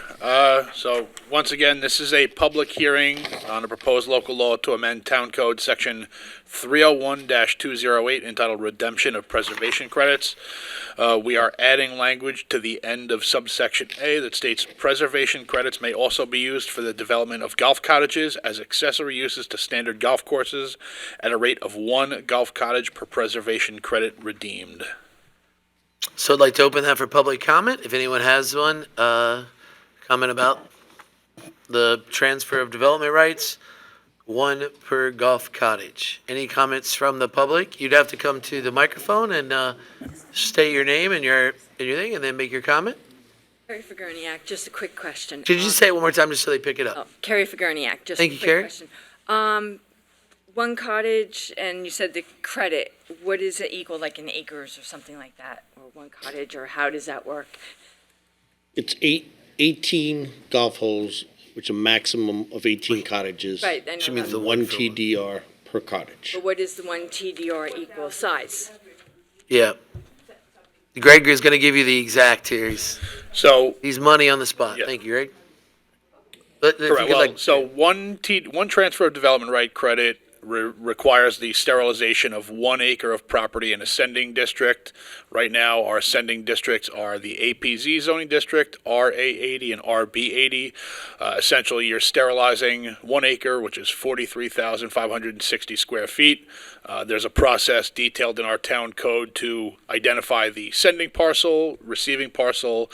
There's covenants and documents that have to be recorded on those parcels to memorialize the transfer of that credit. But essentially, 1 golf cottage would result in the preservation of 1 acre of farmland. Thank you, Greg. Thank you both for your comments. Any other comments on this section? I'm just going to make a quick comment so it's on the record. Name and where you are. Yep, Laura Jen Smith, Riverhead. Thank you very much. So, because it's a separate hearing, I just wanted to comment that as others have pointed out in the other discussions, 1 TDR for 600 square feet would be what I believe the comp plan recommended, and I hope that you would consider maintaining that. Thank you, Laura. Thank you for sticking around and making that additional comment. Do we have anyone else online? 2 callers. That's so exciting. Caller number 1, your time is here. Love life.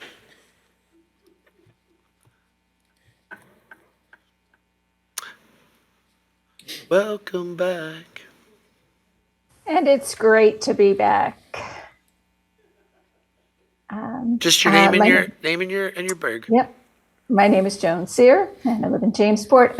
And with regard to the redemption of preservation credits, I would like to offer that this code should specify that preservation credits may also be used for the development of golf cottages as accessory uses to standard golf courses at a rate of 1 600 square foot golf cottage per preservation credit redeemed. And it should specify that square footage size of a golf cottage per preservation credit redeemed. That's it. Thank you. Thank you, Joan. Thank you so much. Good night, everybody. Bye. Good night. Good afternoon. And we have one more. We'll do a straw poll to guess. I'm gonna call in. You're calling him? Yeah. No, that's it. That's great.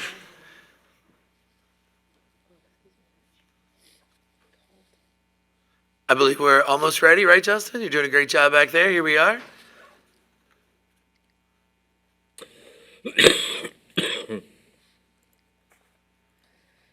Don't forget that America 250 ball. You can still sign up. You go on the website. You can also sign up to volunteer at any of our volunteer ambulance fire departments while we're waiting on this fine person to come. The latest article in the News Review gave you the specifics on where to do that. You can adopt a pet at our shelter. You can register your dog. You can prepare for the snow that's coming. There we go. You scared them away. I did. Callers off? Well, with that said, we will be closing this public hearing, and we will be leaving it open for written comments till February 2nd, which is 12 days. You can mail those in, and our fine clerk, Mr. Wooten, will make sure those are distributed to us.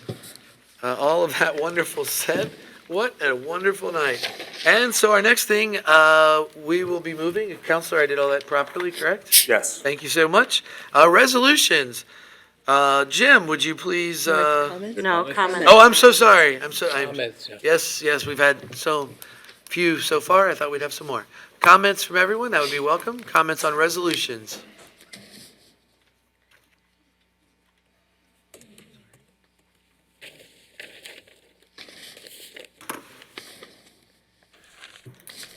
John McAuliff, Roanoke Landing.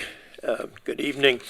I have three resolutions. One is, I think, very simple.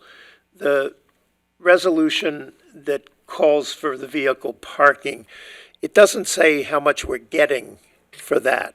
What number is that, John? Oh, sorry, that's 76. 76? I mean, There's the first or resolution. 16 if you're looking at the numbers. Yeah. Okay. The first resolution is, there are two resolutions in there for the, are you talking about the USGA? Yes. Yeah. Yes, I believe the one resolution is partial and then the other one states the. I couldn't find a payment figure in either of the resolutions, so I went through these maybe it's just an omission or you don't normally put it in, I don't know. Your question is how much are they paying? How much are we getting paid for providing It this should facility? be in the. Second one, it should have been. In the license agreement. Yeah. Number 79. But it's $150,000. Yeah. 150,000. Yes. Good, congratulations. Yeah, isn't that great? Yeah, you can, there it is right there. Okay. Yep. All right, second is more complicated. The question on number 15, which is the amendment for lease payment provision. Just in terms of the way this is all proceeding, what would happen if you voted, not that you're going to, but if you voted against it? That would obviously disappoint Mr. Petroselli, but would it in any way stop the project? So that's a question about it. The What resolution? 75. Yeah.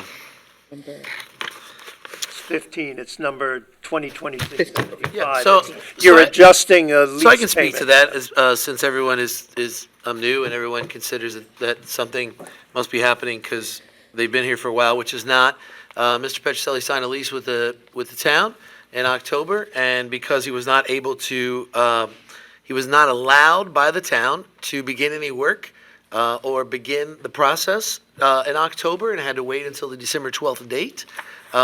Therefore, we just changed the lease agreement from to begin October to December, and so that's when the lease will begin. I understand, but what would happen if you said no? If you didn't pass this? That's my question. Well, I think that's a path that is for right now. That's not going to happen. So I don't want to go down a path of like ifs, ands, and buts, because ifs, ands, and buts. I'm always looking for a place that you could reverse this. So I understand. All right. So my second question related well, to we that just- is, and maybe it is not in this resolution, but somehow we moved from a 76 unit to an 80 unit hotel, and I'm wondering whether that is coming up as a separate amendment to the agreement. What resolution is that in, John? It's not. It's not on a in the resolution, so this would be, resolution. yeah, And I that's what can bring it up at. I didn't at think so, the yeah, I end. think open comments would be All right, I'll bring it up justified at the time end for of that. public Thank you, Mr. McCullough. All right, Appreciate your time. one Well, other. That is your time for tonight, sir, on the resolution, so if you'd like to get back in line, there's a couple All people right, behind I you. will get back in line. Thank you, sir. Different point. Appreciate that. They're right behind you. Sid, come on down.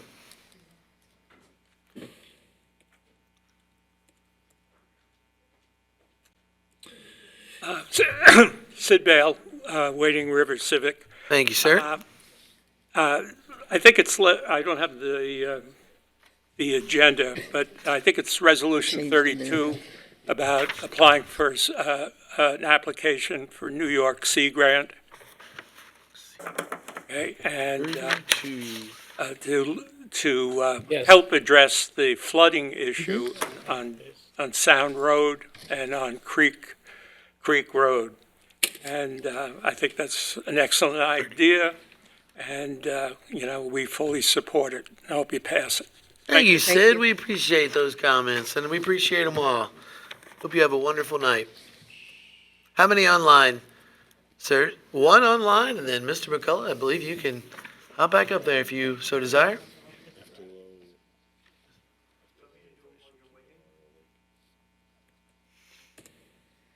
Wait, Mr. McCullough, we're going to do the person online and then swing back to you.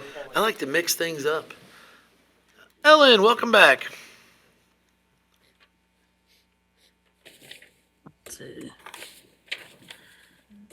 Hi, how is everybody? So I want to talk on resolution 84 and 85. I was going through the agenda. First off, Ellen Hoyle, Riverhead still. Thank you, Ellen. I was just about to point that out. Yeah, so I was going through the resolutions and I noticed resolution 84 and 85 mixed in with all the usual beginning of year stuff.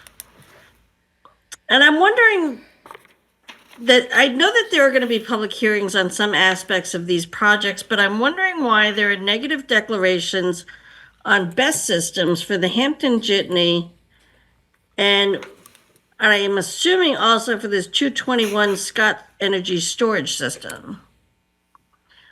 Why have they been declared negative declarations when a best system has been opposed up and down the island as systems that are inherently dangerous for the most part to our environment and to our fire departments? Well, to answer your question, you know him, you love him. Here he is, Mr. Bergman. So I will preface this by saying I did not work on these projects, but the resolutions before the board for both the 221 Scott Avenue project as well as the Hampton Jitney, there are the full EAFs Part 2 and 3 included in those resolutions.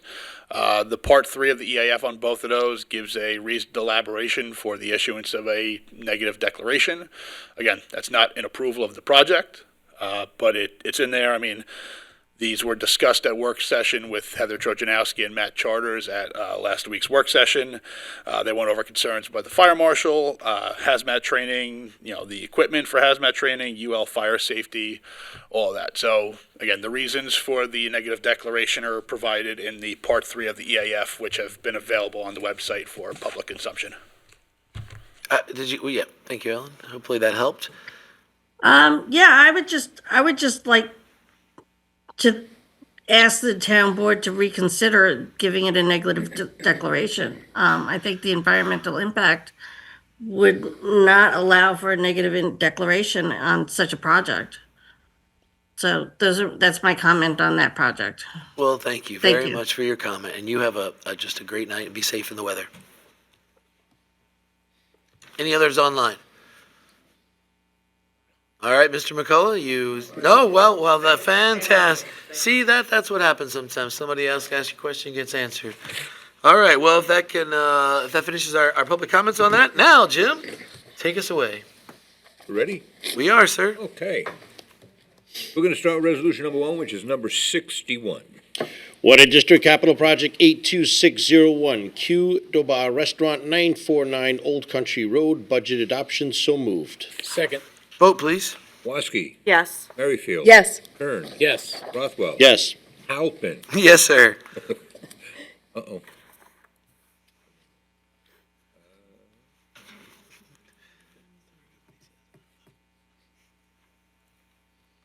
Complete.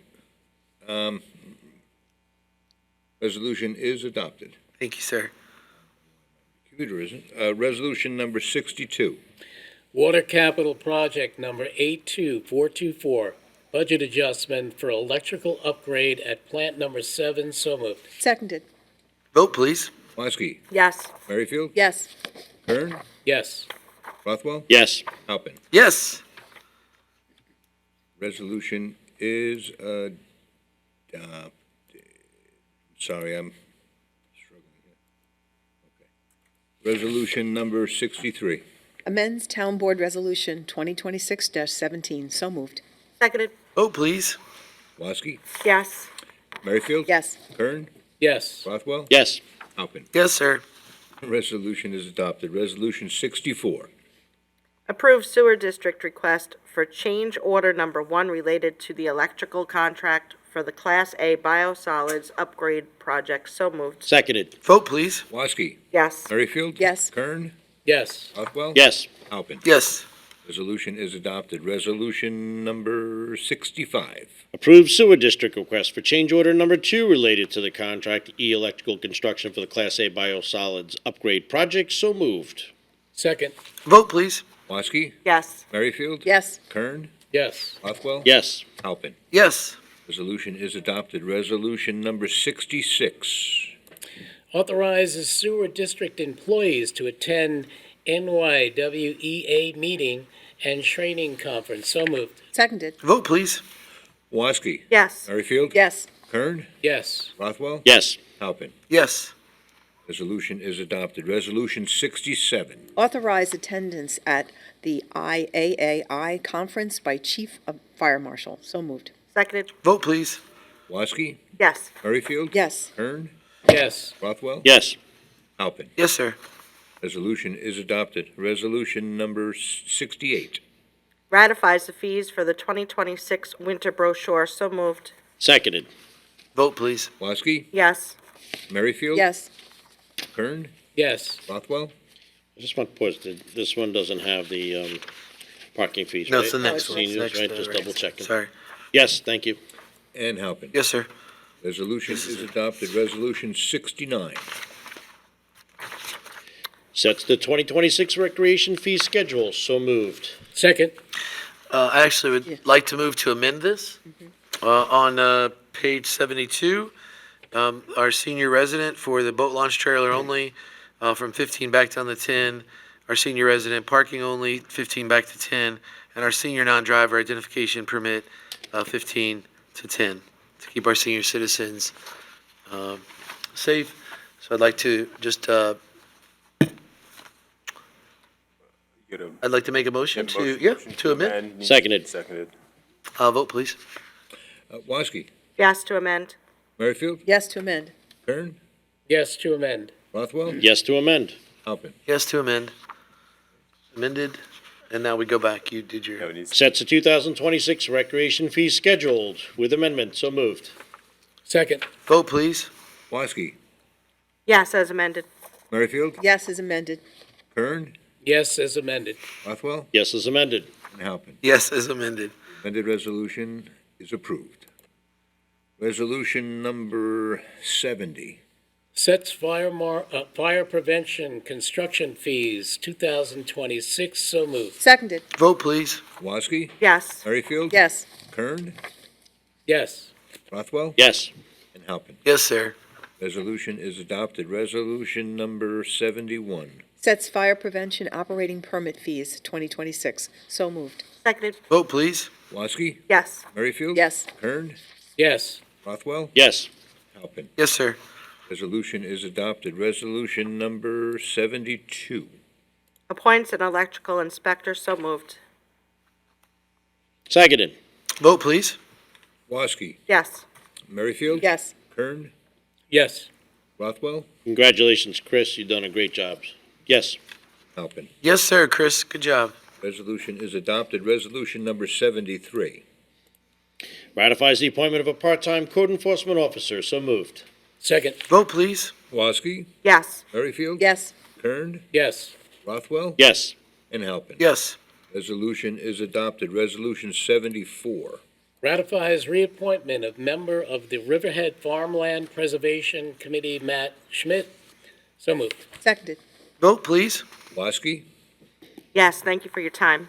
Merrifield, Yes. Kern, Yes. Rothwell, Yes. and Halpin. Yes, sir. Thank you, Matt. Resolution is adopted. Resolution number 75. Amendment to lease payment provision of pre-possession and lease agreement. So moved. Seconded. Vote, please. Woski, Yes. Merrifield, Yes. Kern, Yes. Rothwell, Yes. Halpin. Yes. Resolution is adopted. Resolution 76. Authorizes the supervisor to execute a license agreement with the Town of Riverhead Community Development Agency, CDA, for USGA vehicle parking. So moved. Seconded. Vote, please. Woski, Yes. Merrifield, Yes. Kern, Yes. Rothwell, Yes. Halpin. Yes. Almost said it. Resolution is adopted. Resolution number 77. Authorizes the supervisor to sign a memorandum of agreement and waiver and release for Eastern Suffolk BOCES interns. So moved. Second. Vote, please. Woski, Yes. Merrifield, Yes. Kern, Yes. Rothwell, Yes. Halpin. Yes, sir. Resolution is adopted. Resolution 78. Authorizes the supervisor to execute lease agreement authorizing the town to lease an automobile from Suffolk County Office for the Aging. So moved. Seconded.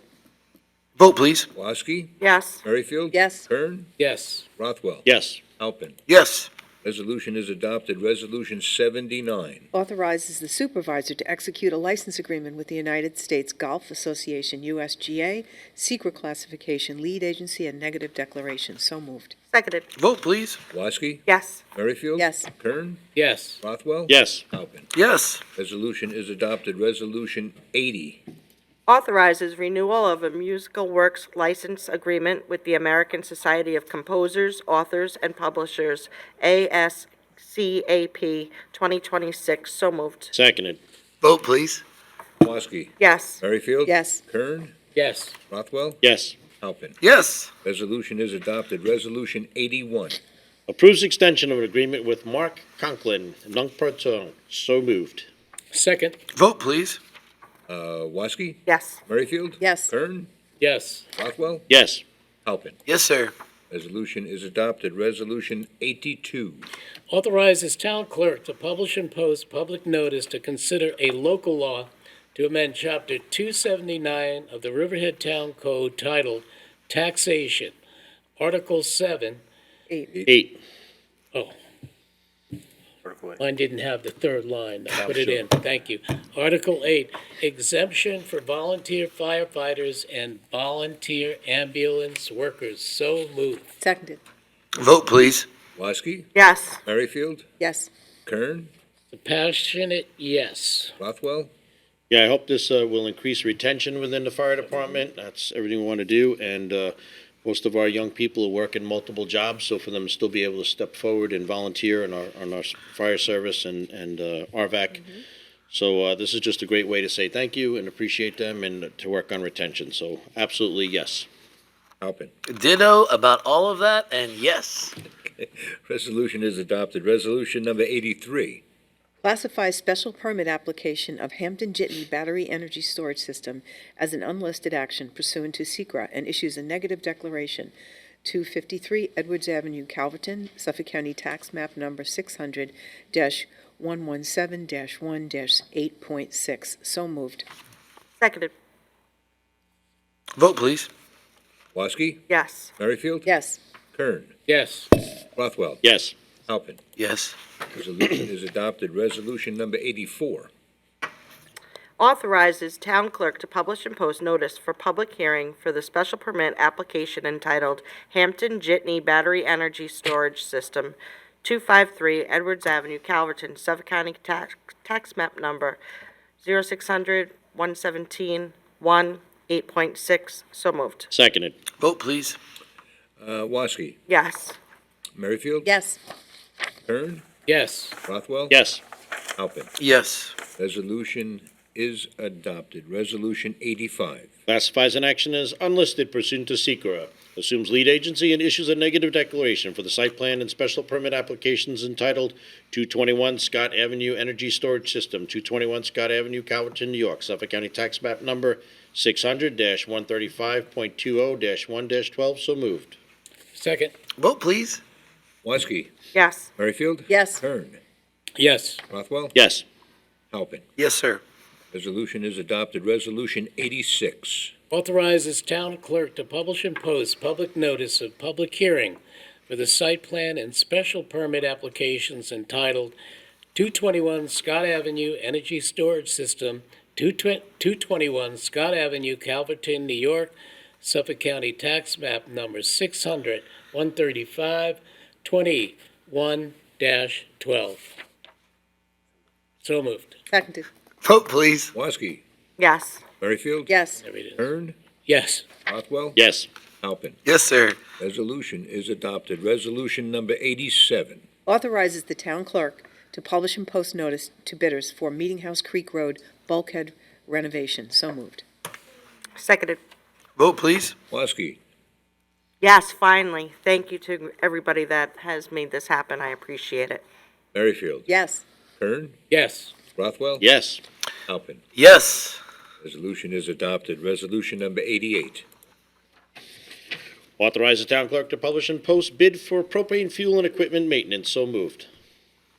Second. Vote, please. Wait, Woski. something's. Yeah, that was Joanne. Nope. What? No, it's me. No. Yeah, it was Well, Joanne. it's Yeah, done. we switched. Yeah, you switched it up, but we're gonna. Yeah. Sorry. Do we need to change? How about keep it go- No, we're good. We're good. Vote, please. Talk You about could- stepping on my toes. Vote, please. Betcha.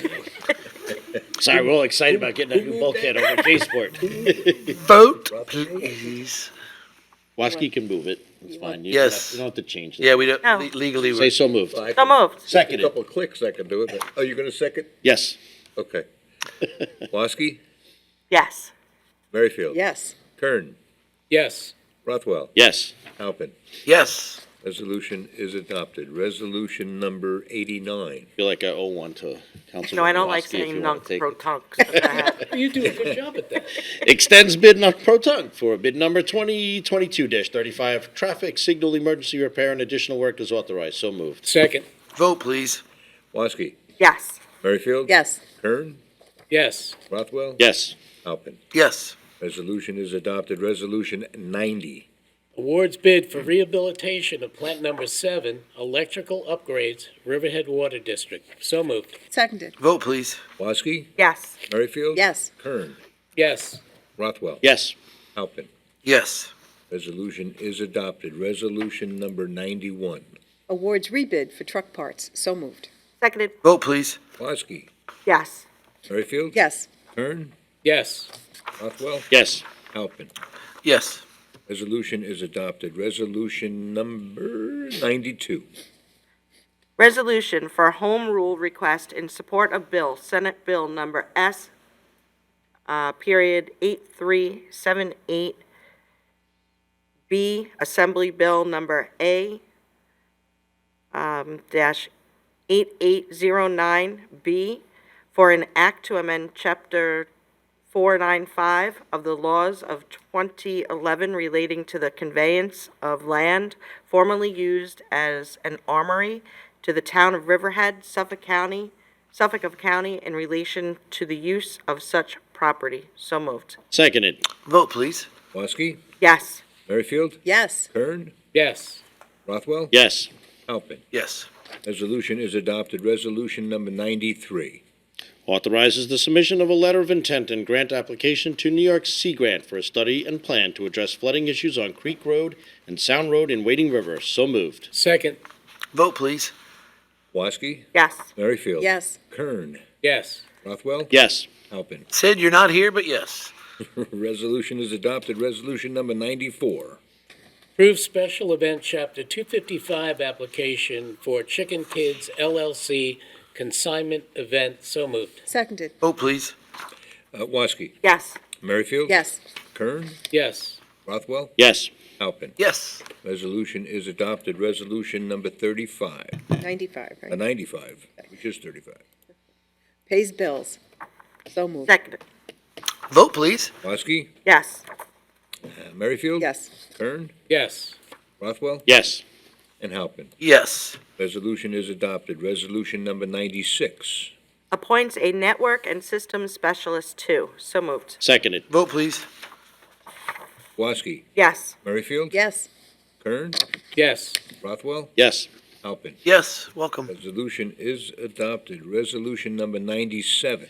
Authorizes the supervisor to execute an agreement with New York State Urban Development Corporation, DBA Empire State Development. So moved. Second. Vote, please. Woski, Yes. Merrifield, Yes.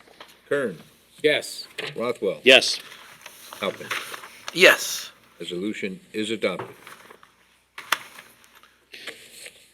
I believe there's 3 coming off the floor, I believe. Yes. Yes, we do have, I want to make sure I proceed with this correctly.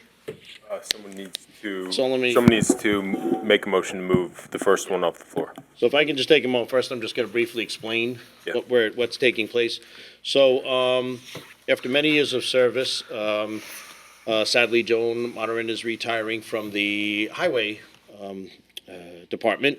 She's done an amazing job over the last couple of years. She did put in for her retirement papers, and her retirement is effective as of this Friday.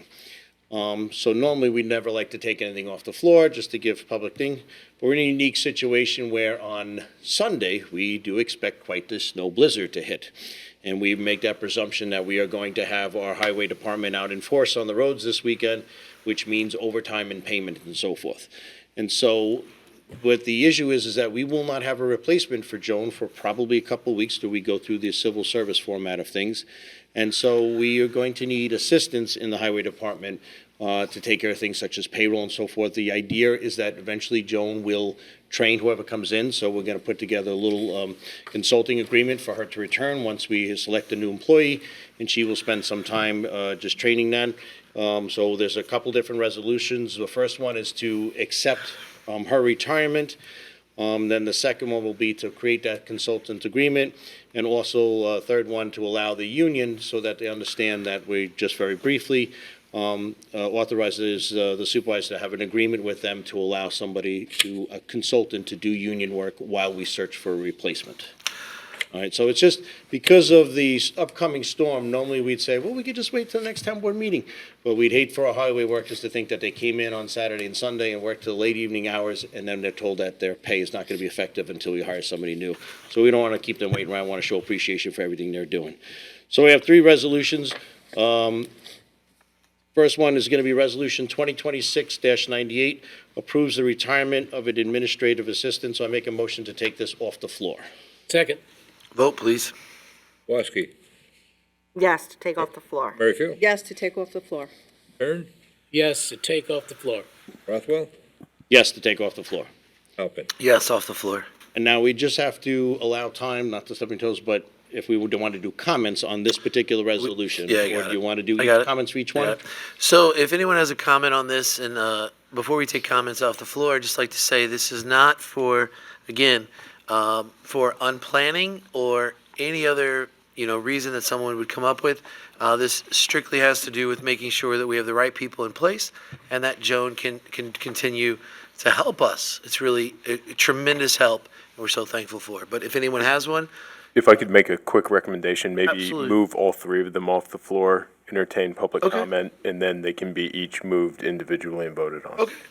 So, yep. So thank you, Eric, our counselor. So we want to go ahead. Want me to just do them all? Or Yeah. I wanna Will you step read out? them? Somebody else want to do No, them? you or can just read do them, and then we'll Right. go to move them later. So So next is Town Board Resolution 2026-99, authorize the supervisor to sign a consultant professional services agreement with Joan Monnerin. So move to take off the floor. Second. Off the floor. Woski, Yes, to move off the floor. Merrifield, Yes, to move off the floor. Kern, Yes, off the floor. Rothwell, Yes, off the floor. Halpin. yes, off the floor. Resolution 99 is off the floor. 39. I think you have one more, right? Then we'll be up to Resolution 2026-100. Make a motion to take off the floor, authorizes the supervisor to execute agreement with the CSEA Local 1000, AFSCME, AFL-CIO Riverhead Unit of the Suffolk Local Number 852. So moved to take off the floor. Second. Vote, please. Woski, Yes, off the floor. Merrifield? Yes, off the floor. Kern? Yes, off the floor. Rothwell? Yes, off the floor. Halpin? Yes, and we didn't say, Joan, we are so sad to see you go in retirement because we made that motion in the beginning, but we are going to miss you, but we're glad we're getting you back on Monday for a little bit. So, yep, absolutely. Okay, resolutions 98, 99, and 100 are allowed. And now, Counselor, you're saying if someone would like to make a comment, right? Yeah, open comment on resolutions 98 through 100. Open comment? Anyone? Anyone? Anyone online? There we two online. You comment on the resolutions? Yes, sir. Oh, okay. Caller number 1.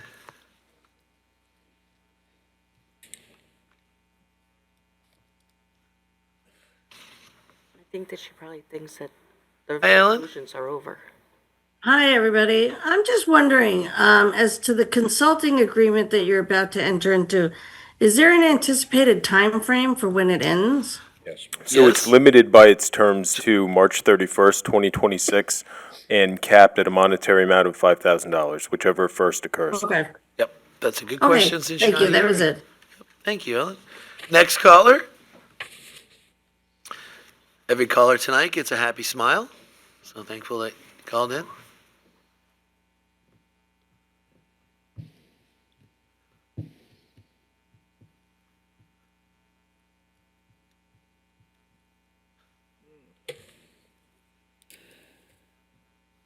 Hello, Do I Kathy. get another smile? Yep, just state your name and where, again, please, for us. Kathy McGraw, Northville. Just a quick recommendation. Have you all given some thought to putting live the pre-submission hearings? Some very interesting things, pre-submission sessions, some very interesting things happen there. Oh, Kathy, And this there's is no on way- this is on the 3 resolutions that we just put forward. So that was Oh, because it was resolutions. I said open comments Well, from the public. we had to take some resolutions off the floor, and so we are. I realize that. And we did I'm resolutions. sorry. We did open comments, and there wasn't any. So you did. I'm so sorry. You did miss that. But if you want to send an email about that, I have been asked that question. Be happy to answer it for you. Have you already had open comments from the public on any matter? Oh no, I'm sorry. I'm sorry. It's been So it's next. Yep. my Okay, bad. the guy put me on because, never mind. We'll be back. Oh well. We'll be back to you in just a second, Kathy. Hang on there, caller. I was so excited about the CDA meeting, I wanted to jump ahead. So, all right, anybody else for the resolution since we double backed? Nope, all right, so we're. Resolution number 98. Yes, sir. Approves the retirement of administrative assistants. So moved. Second. Vote, please. Woski? Yes. Merrifield? Yes, congratulations. Kern? Yes. Rothwell? I did tell Joan that I was going to vote no, just to make her stay and work through the snowstorm, Aw. because we desperately need her. She has been really wonderful in the highway department, so I want to congratulate her on retirement. I know I'm Absolutely. grateful for her to stay around a little bit, and once we have a replacement in place, she is committed to making sure and assisting the training of a new person. But she's been great, not just on the highway department, she's been great for all of the CSEA workers throughout the whole town, working, on the, for the union and so forth, and negotiating fair contracts, and that's what they were. They were very fair contracts. She was very straightforward throughout those years and years past. So congratulations, Joan, but thank you for sticking around. I'm going to say regrettably I vote yes, because I wish we could keep her. Absolutely. And Halpin. This is modern, you're one of one. Thank you, and yes. Resolution is adopted. Resolution number 99. I just want to make a motion to amend the resolution 99. It's 2026. We don't have to do that. We don't have to do No, that. because we wrote in that change prior to moving it off the floor. Okay, but all right. So it's already Is it properly showing that for it's, that it's fixed? Yeah, we did it before we, yeah. Right. Okay. Yeah, it's Okay, thank you then. Sorry. Yep. Authorize supervisor to sign a consultant professional services agreement with Joan Monaran. So moved. Seconded. Correct, Eric, before we, Yes. okay, vote, please. Woski? Yes. Merrifield? Yes. Kern? I'm going to stay with Councilman Rothwell, Joan. I'm not going to vote for this, and hopefully you stay on, but I guess I will. Yeah, yes. Rothwell? Yes. Halpin. Yes, sir. Resolution is adopted, and Resolution 100. Anybody else who want to do it? Authorizes the supervisor to execute agreement with the CSEA Local 1000, AFS-CME, AFL-CIO, Riverhead Unit of the Suffolk Local Number 852. So moved. Second. Vote, please. Flosky. Yes. Merrifield. Yes. Kern. Yes. Bothwell. Yes. Halpin. Yes. Resolution is adopted. That does conclude our resolution. That concludes our resolutions. Now it's time for open comment. Ladies and gentlemen, again, when you come to the podium, we ask that your comments, and understand if we don't say anything back, it's not because we don't love you, it's just because we're listening. You do love us. I have a quick question. Claudette Bianco, Baiting Hollow. Does anybody know if the hazmat unit is up and running? And if not, when it will be? So I can answer that it is not completed yet, but they're working constantly. Oh, that I We're in know. school, and it is coming in the next few months, hopefully. So as long as we have the resources and all of the tools, In the our next- fire marshal is updating us. You could go back. Yeah, he spoke at the last work session about I it. know, I watched it, Yep. but in the next few months. I don't. Yeah, we hope. We don't want to give a definite. No, I because- know, and it's a very, very important unit, and it's really imperative to have that up and running before any BES unit is installed or considered. And I know you just set a public hearing or permission to post for a public hearing for two of them, but to allow an applicant to get a BES system going without a hazmat unit is incredibly dangerous. Anything can happen, and we need to have the right unit. I mean, they can't do very much as it is, but we need to have the hazmat unit in place before we put any BES units in there.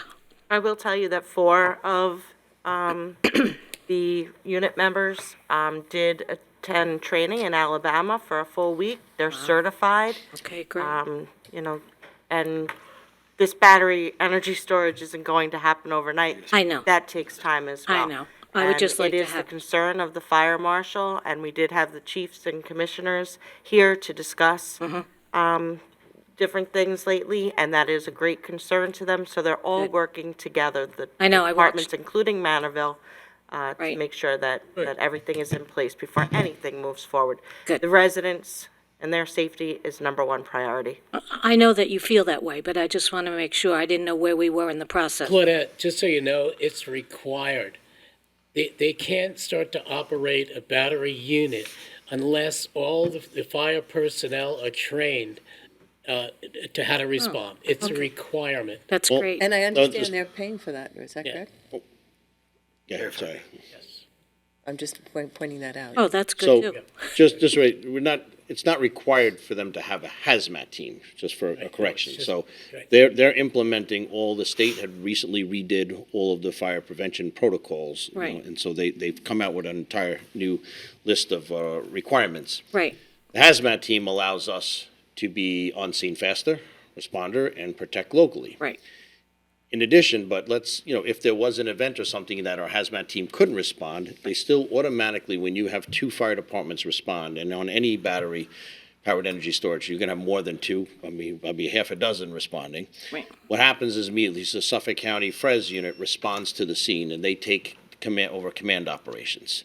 And then at that point, they are going to reach out to other neighboring departments, could be anywhere in Suffolk County, that Right, do have a hazmat team to A respond. big team effort. The I county know. itself doesn't have a hazmat team, but they're establishing others. So I know there are a lot of safety protocols as well, and I so it's just understand it's a that. great collaborative effort, but I'm going to absolutely commend our Chief Fire Marshal Andrew Smith for putting it together locally. Right. It just means we get beginning operations a lot faster. Right, Quicker, and and we know our town. That's terrific for our town, so. Best town on Long Island. It is. Thank you. Thank you, Claudette. Anyone else? Let me guess. Is there 1 online? 2 online. Look at that. Take them first. We'll just wait for you, Mr. McCullough. No, we're all. John McAuliff, Rolling Woods. On the payment on the use of the field for the parking, I realized I didn't see it because it was in the contract all the way at the bottom. Maybe you could put those kinds of numbers in the resolutions so people would know right at the beginning what is involved. I also assume that you have figured out whether any of this is going to overlap with the racetrack, not street. Yes, sir, we have Dates, taken that into consideration. So you're clear on that, okay. On the business on the town square and the park and the hotel, first of all, I want to express appreciation that the letter somehow went into the spam box, and and Jim's staff person or his deputy director was able to find it. Pull the mic up a little Sure. bit. There you go. Or was able to find it, and therefore it got on the agenda today, and I appreciate her extra effort to do that. Great staff there. I would note if people have a chance to look at the pictures, or better yet, if they have a chance to walk by, that what I am going to be bringing up in a variety of ways until it's totally hopeless is how much better that space could be used as a green sward rather than for a hotel. On the hotel, the size has changed. It was originally 4-story, now it's 5-story, but that's the way it was described in the agreement. The moving from 76 to 80 rooms was not in the agreement. I don't know if that's changed the dimensions of the building. I don't know whether the number of units is something that means the agreement itself has to be modified. So I don't know what the implications are, and so I'm really asking what the 76 to 80, whether they've just they've divided up the floors differently, or why you've moved to the larger number of units. Where are you seeing 80 units from? It was what was in the stories about the demolition. That's where it said 80 units. Well, there hasn't been any site plan submitted for it yet, so there hasn't been any kind of final. Okay, so the numbers that are in the agreement are not. I think those were general description of the project. Okay, all right. I haven't well, that's, seen anything formally from the applicant going. It appeared as though we're an official statement in the stories about the demolition is where it said 80. Okay. 80 units. So, okay. It's a good question. Thank you for your comments, Mr. McCullough. Appreciate you coming out tonight. I encourage people to take a look for themselves and make up their own minds. Appreciate it. Perfect timing, Mr. McCullough. All right, our online guest. How are these ships going to get into the river? That's easy. Helicopters. Tall ships.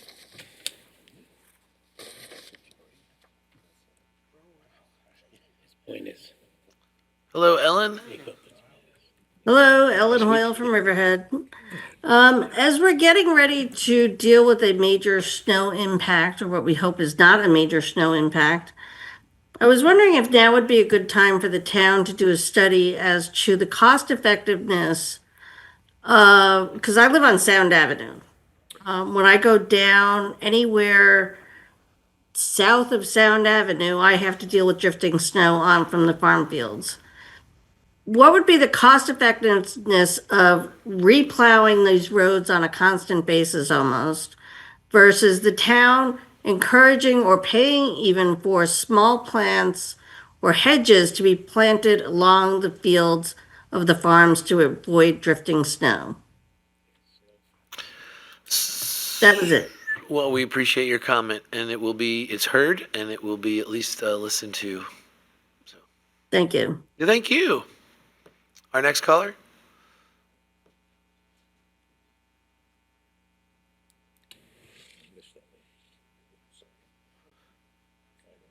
I feel like we should have intermittent music. It's just me. Kathy. What do you want, music? Hey, McGraw, Northville. I just wanted to suggest and ask that pre-submission conferences, which are on the board's agenda on the town board, on the town's website, that they be videoed so that the public can see them. A lot of interesting things happen in those pre-submission conferences, and I've also noticed there aren't really all that many, so I don't think it would be a terrible cost for you all. I just offer that as a request. Well, I hear your request, and since taking office, I have asked those questions, and I do agree with the answers I've received, and that is that because of intellectual property of people coming in, different things that aren't, and overshooting that, you are welcome to come to those at any time, but we are not going to, at this time, live broadcast those. Because of where they are. So that is kind of where it's at, and it's understandable. You're welcome to call tomorrow, and I'd give you a much lengthier explanation of that. You could set up a time with David, my lovely staff person, and even schedule a meeting, but I would be happy to help explain that to you in greater lengths. Okay, if I can come and watch, I don't understand why you couldn't film it, but I'll follow up. Thank you very much. Well, thank you. Appreciate that. All right, no more comments. So I believe, ladies and gentlemen, that concludes our meeting. May I have a first? No. Oh, no, we have to. No, you got one more on. Oh, one more online. And then you have you the got CDA. No, we have to close our meeting and then open the CDA meeting. I do have that part down right. All right, one more online.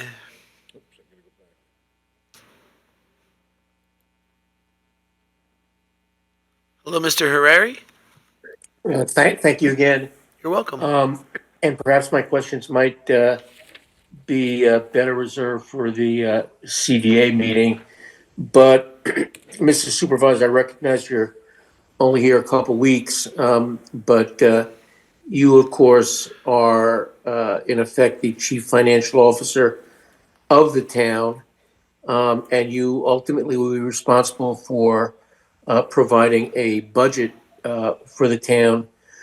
My question to you is, now that we have the start of a private hotel project for a major donor to Riverhead's Republicans, what was the potential liability for town taxpayers for the town square?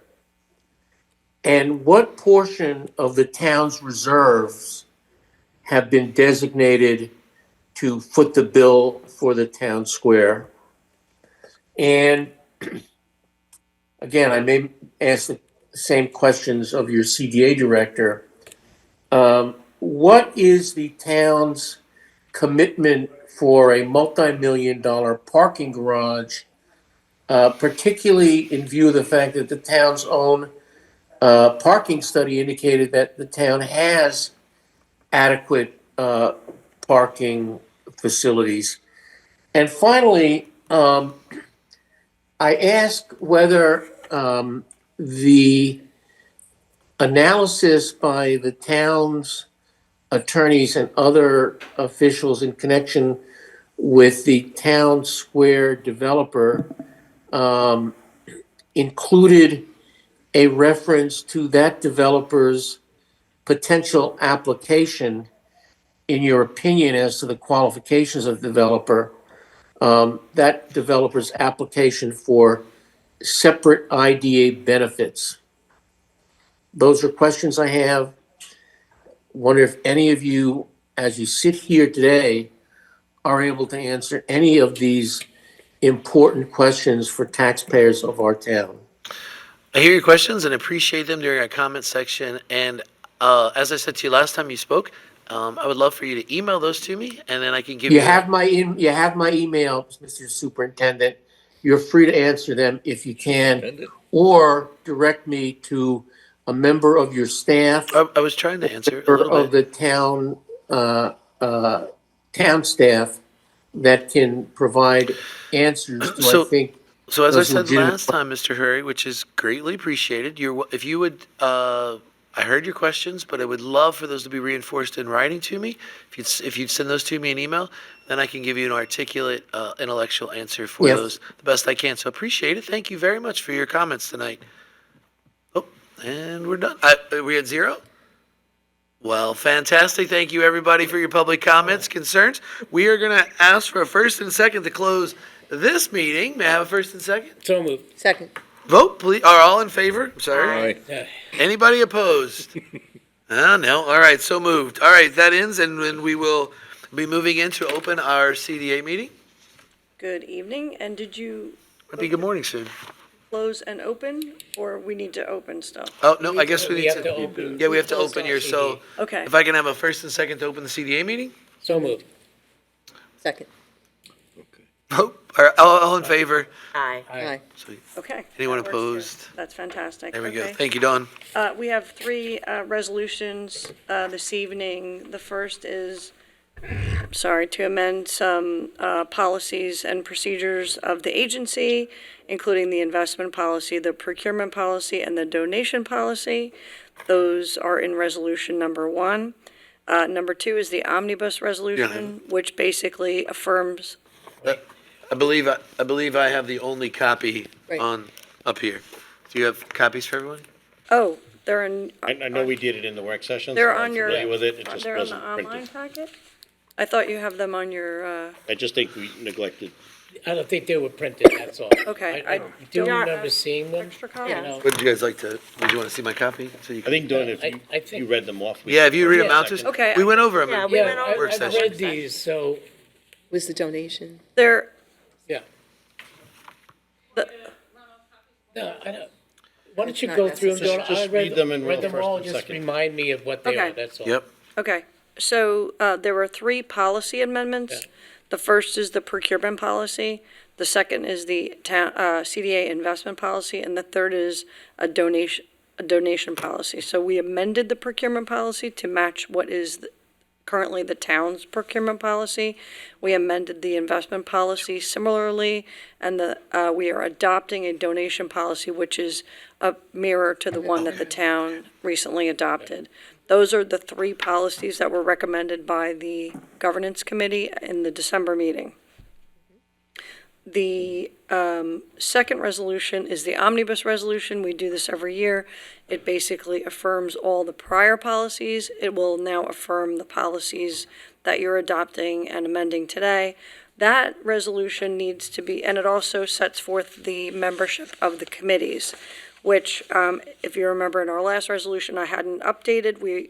I have a proposed update for those committee appointments, and those are on page 1 of resolution number 2, which you don't have, I'm sorry. They don't have it on their. Just read them out. Yep, I will read them out real fast. If it's Okay. okay, Bob, can I read those? Yeah, sure. So the proposed changes to the resolution will be resolved that it said Tim Hubbard, it will say Jerry Halpin, and it said Bob Curran, which is Denise Merrifield, who currently serves on that, to be appointed to the audit committee and shall serve at the pleasure of the board. And it'd be further.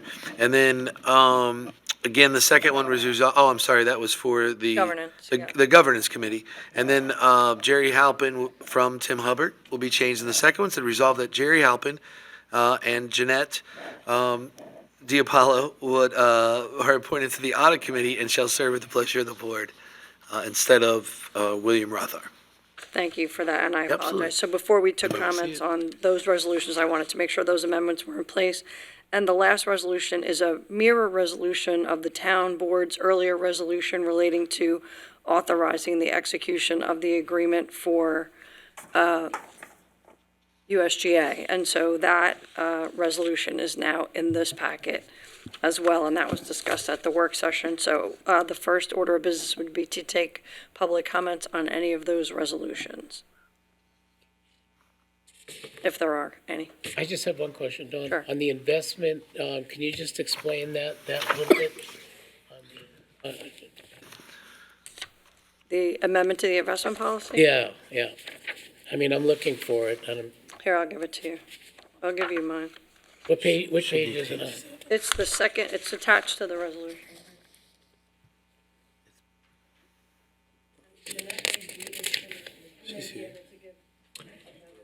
Agendas, I don't have the resolution. Oh, here it is. Permanent investment? Yeah, it's Okay, this thanks. page. Yeah, page 7. Wait. Good memory. Are we doing the amendments? There's only one change to the investment policy. It's just that we started adding Chase Bank and NY Class to the list of banks that we deal with. Those should really be the only 2. We just mirrored it to what get the it. rest of the town of Now I recall Riverhead it. uses, so. Matches the towns. That's all. That's a good question. Great question. John, Denise, did you have a question? Just that we're going to make an amendment on the resolution off the floor, right, about the omnibus resolution relating Yes, to and requirements? that is the one that the supervisor just identified, which is the committee members, which I had the old, an older Names. resolution draft in the packet. The committees are, the governance committee will be Jerry Halpin and Denise Merrifield, and the audit committee will be Jerry Halpin and Jeanette DiPaola. And that's the only amendment to that. Oh, I'm sorry, never mind, there is another amendment. On the second page, or the third page of that, we had the resolution number blank, so it adopts the policies, that'll be in the first resolution, so we have to just call that resolution number 1 of 2026. You also have to, did you make the amendment for the third resolution, Eric? I was going to save that until we got to the third Okay. resolution because this seems a little. Little Yeah, jumbled? Right. Yep, okay. Are there any comments on any of those? Do we want to do that now? Yeah. That Anyone? would be public comment on any of Yep. those resolutions. Yep. Anyone online? Nope, all right, well, look at that. Okay, so we can go ahead and call those resolutions, Community Development Agency Resolution Number 1 of 2026, amends procurement policy and investment policy and adopts a donation policy for the Town of Riverhead Community Development Agency. So moved. So, second. Vote, please. Woski? Yes. Merrifield? Yes. Kern? Yes. Rothwell? Yes. Halpin? Yes. Okay, resolution number 1 is adopted. Resolution number 2, we would move as amended. That resolution is entitled Omnibus Resolution Relating to the Requirements of the Public Authorities Accountability Act of 2005 and ratifying all prior committee charters and policies of the Community Development Agency. So moved. Second. Okay, Woski? Yes. Merrifield? Yes is amended.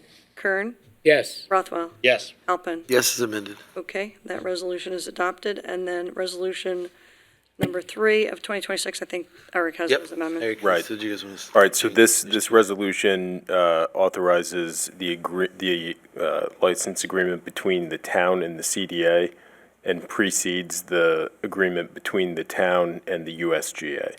So on this one, it appears that it was just copied from the one that was in the town board packet. So in the title, we just need to line out supervisor and insert CDA director, and need to line out Community Development Agency such that it should read, authorize the CDA director to execute a license agreement with the town of Riverhead. And then in the first resolved, we need to line out the supervisor in the second line and replace that with CDA director, and then line out CDA in that same second line and replace with town of Riverhead. That's the extent of the amendment. Okay, so should I read it as amended then? It's, Yeah, Have it already? do you have the title? yes. Okay. Just gonna read it. 2026-03, authorize the CDA director to execute a license agreement with the town of Riverhead. So moved as amended. Second. Woski? Yes. Merrifield? Yes is amended. Kern? Sorry. Yes, as amended. Rothwell? Yes. Halpin? Yes is amended. Resolution number 3 is adopted. Thank you. And then we would take comments on, open comments on all CDA matters. Okay. Ma'am, could you please state your name? Yep, Laura Jen Smith from Riverhead. I was just wondering, this is just any update on EPCAL and the contract, the lawsuit with EPCAL. I think last time the comment, the judge was on leave, maybe, if I remember correctly, and I'm just wondering if there's any update on that. No, so the judge had been taking on additional cases because another judge was on leave, so he was handling some of the backlog. We unfortunately do not have a decision yet. I continue to hope that it will be forthcoming soon. I think we are now past the 1-year mark of that motion being fully submitted. Is there any projected time frame for it to be heard? The projected time frame is that it's supposed to be decided within 60 days, so we're well beyond that.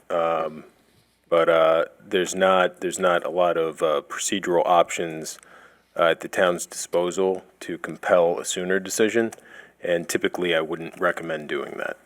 Okay. Thank you. Thank you. Thank you for your question. Any other comments on CDA matters?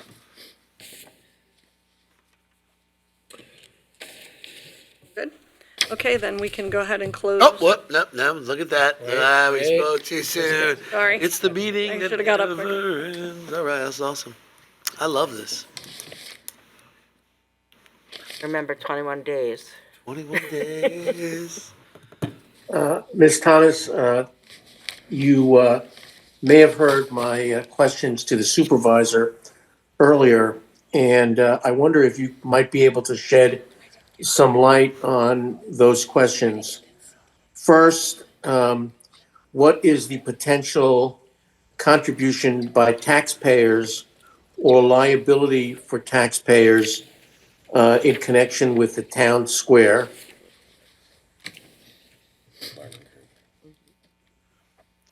Are you able to answer that, ma'am? I do not have any numbers in front of me. I wasn't prepared for your question, Mr. Hariri, but as the supervisor suggested, perhaps you could email, and I had actually suggested to you prior that, if you'd like to stop by our office, we can go all through the projects and we can show you all of those numbers. I don't So have as you them know, off the top of as my you head, know, unfortunately. I'm well adept at providing interrogatories, and I'm certainly willing to provide it. I've been very frustrated by your constant lack of response and avoiding the answers to these simple questions. As director of the CDA and director of other departments, these are matters that should be off the top of your head. I also have a question for you, and I will certainly include it in an email and copy you. And I note that the town's finance administrator is there. What amounts have been reserved in reserves for the town square project? You may not know the answer today, but as we say, we'll leave a blank in the transcript and perhaps you could fill it in. I would just interrupt you for 2 seconds. The Town Square project is 6 different component projects with multiple different grants that apply to each project. So when you talk about the Town Square and you ask a question, I just want to make it clear that it's not a very simple question and it really wouldn't be off the top of anyone's head. So you would need to be a little bit more specific as to what exactly you're asking for, and we'd be happy to provide it for you because Understood. it is indeed, And as you know, my excuse me question- if you'd let me finish, Mr. Hurry, all public record. Thank you. And my question will also include, particularly since you and other members of this board were responsible for the Jazz Loft project, where the purchaser anticipated a grant which no longer existed. So my question to you will also include, how many of those other grants that you anticipated are no longer there? And how many grants were based on numbers based upon costs you anticipated that are no longer valid because your costs were based upon costs from many, many years ago? Another question I would expect you to be able to answer is, in light of the fact that your own parking study indicated that parking in Riverhead is adequate, is the town still committed to provide a parking garage for Mr. Petroselli's hotel under the deal he negotiated? So I'm happy to include those in an email yes, to you. please do that, Mr. Harry. but And I would unfortunately for expect tonight, answers. if unfortunately tonight in the rules that are existing in our town, that is our time for your question and comment. So appreciate those and appreciate everybody who participated tonight. Some happy faces. Everybody here gets a high five before you leave. Don, would you like to close the meeting? Yes, I would. We need a motion and a second to close the CDA meeting. So moved. That was quick. Woski. Yes, and thank you for all that you do, you and your staff. Thank you. Thank you very much.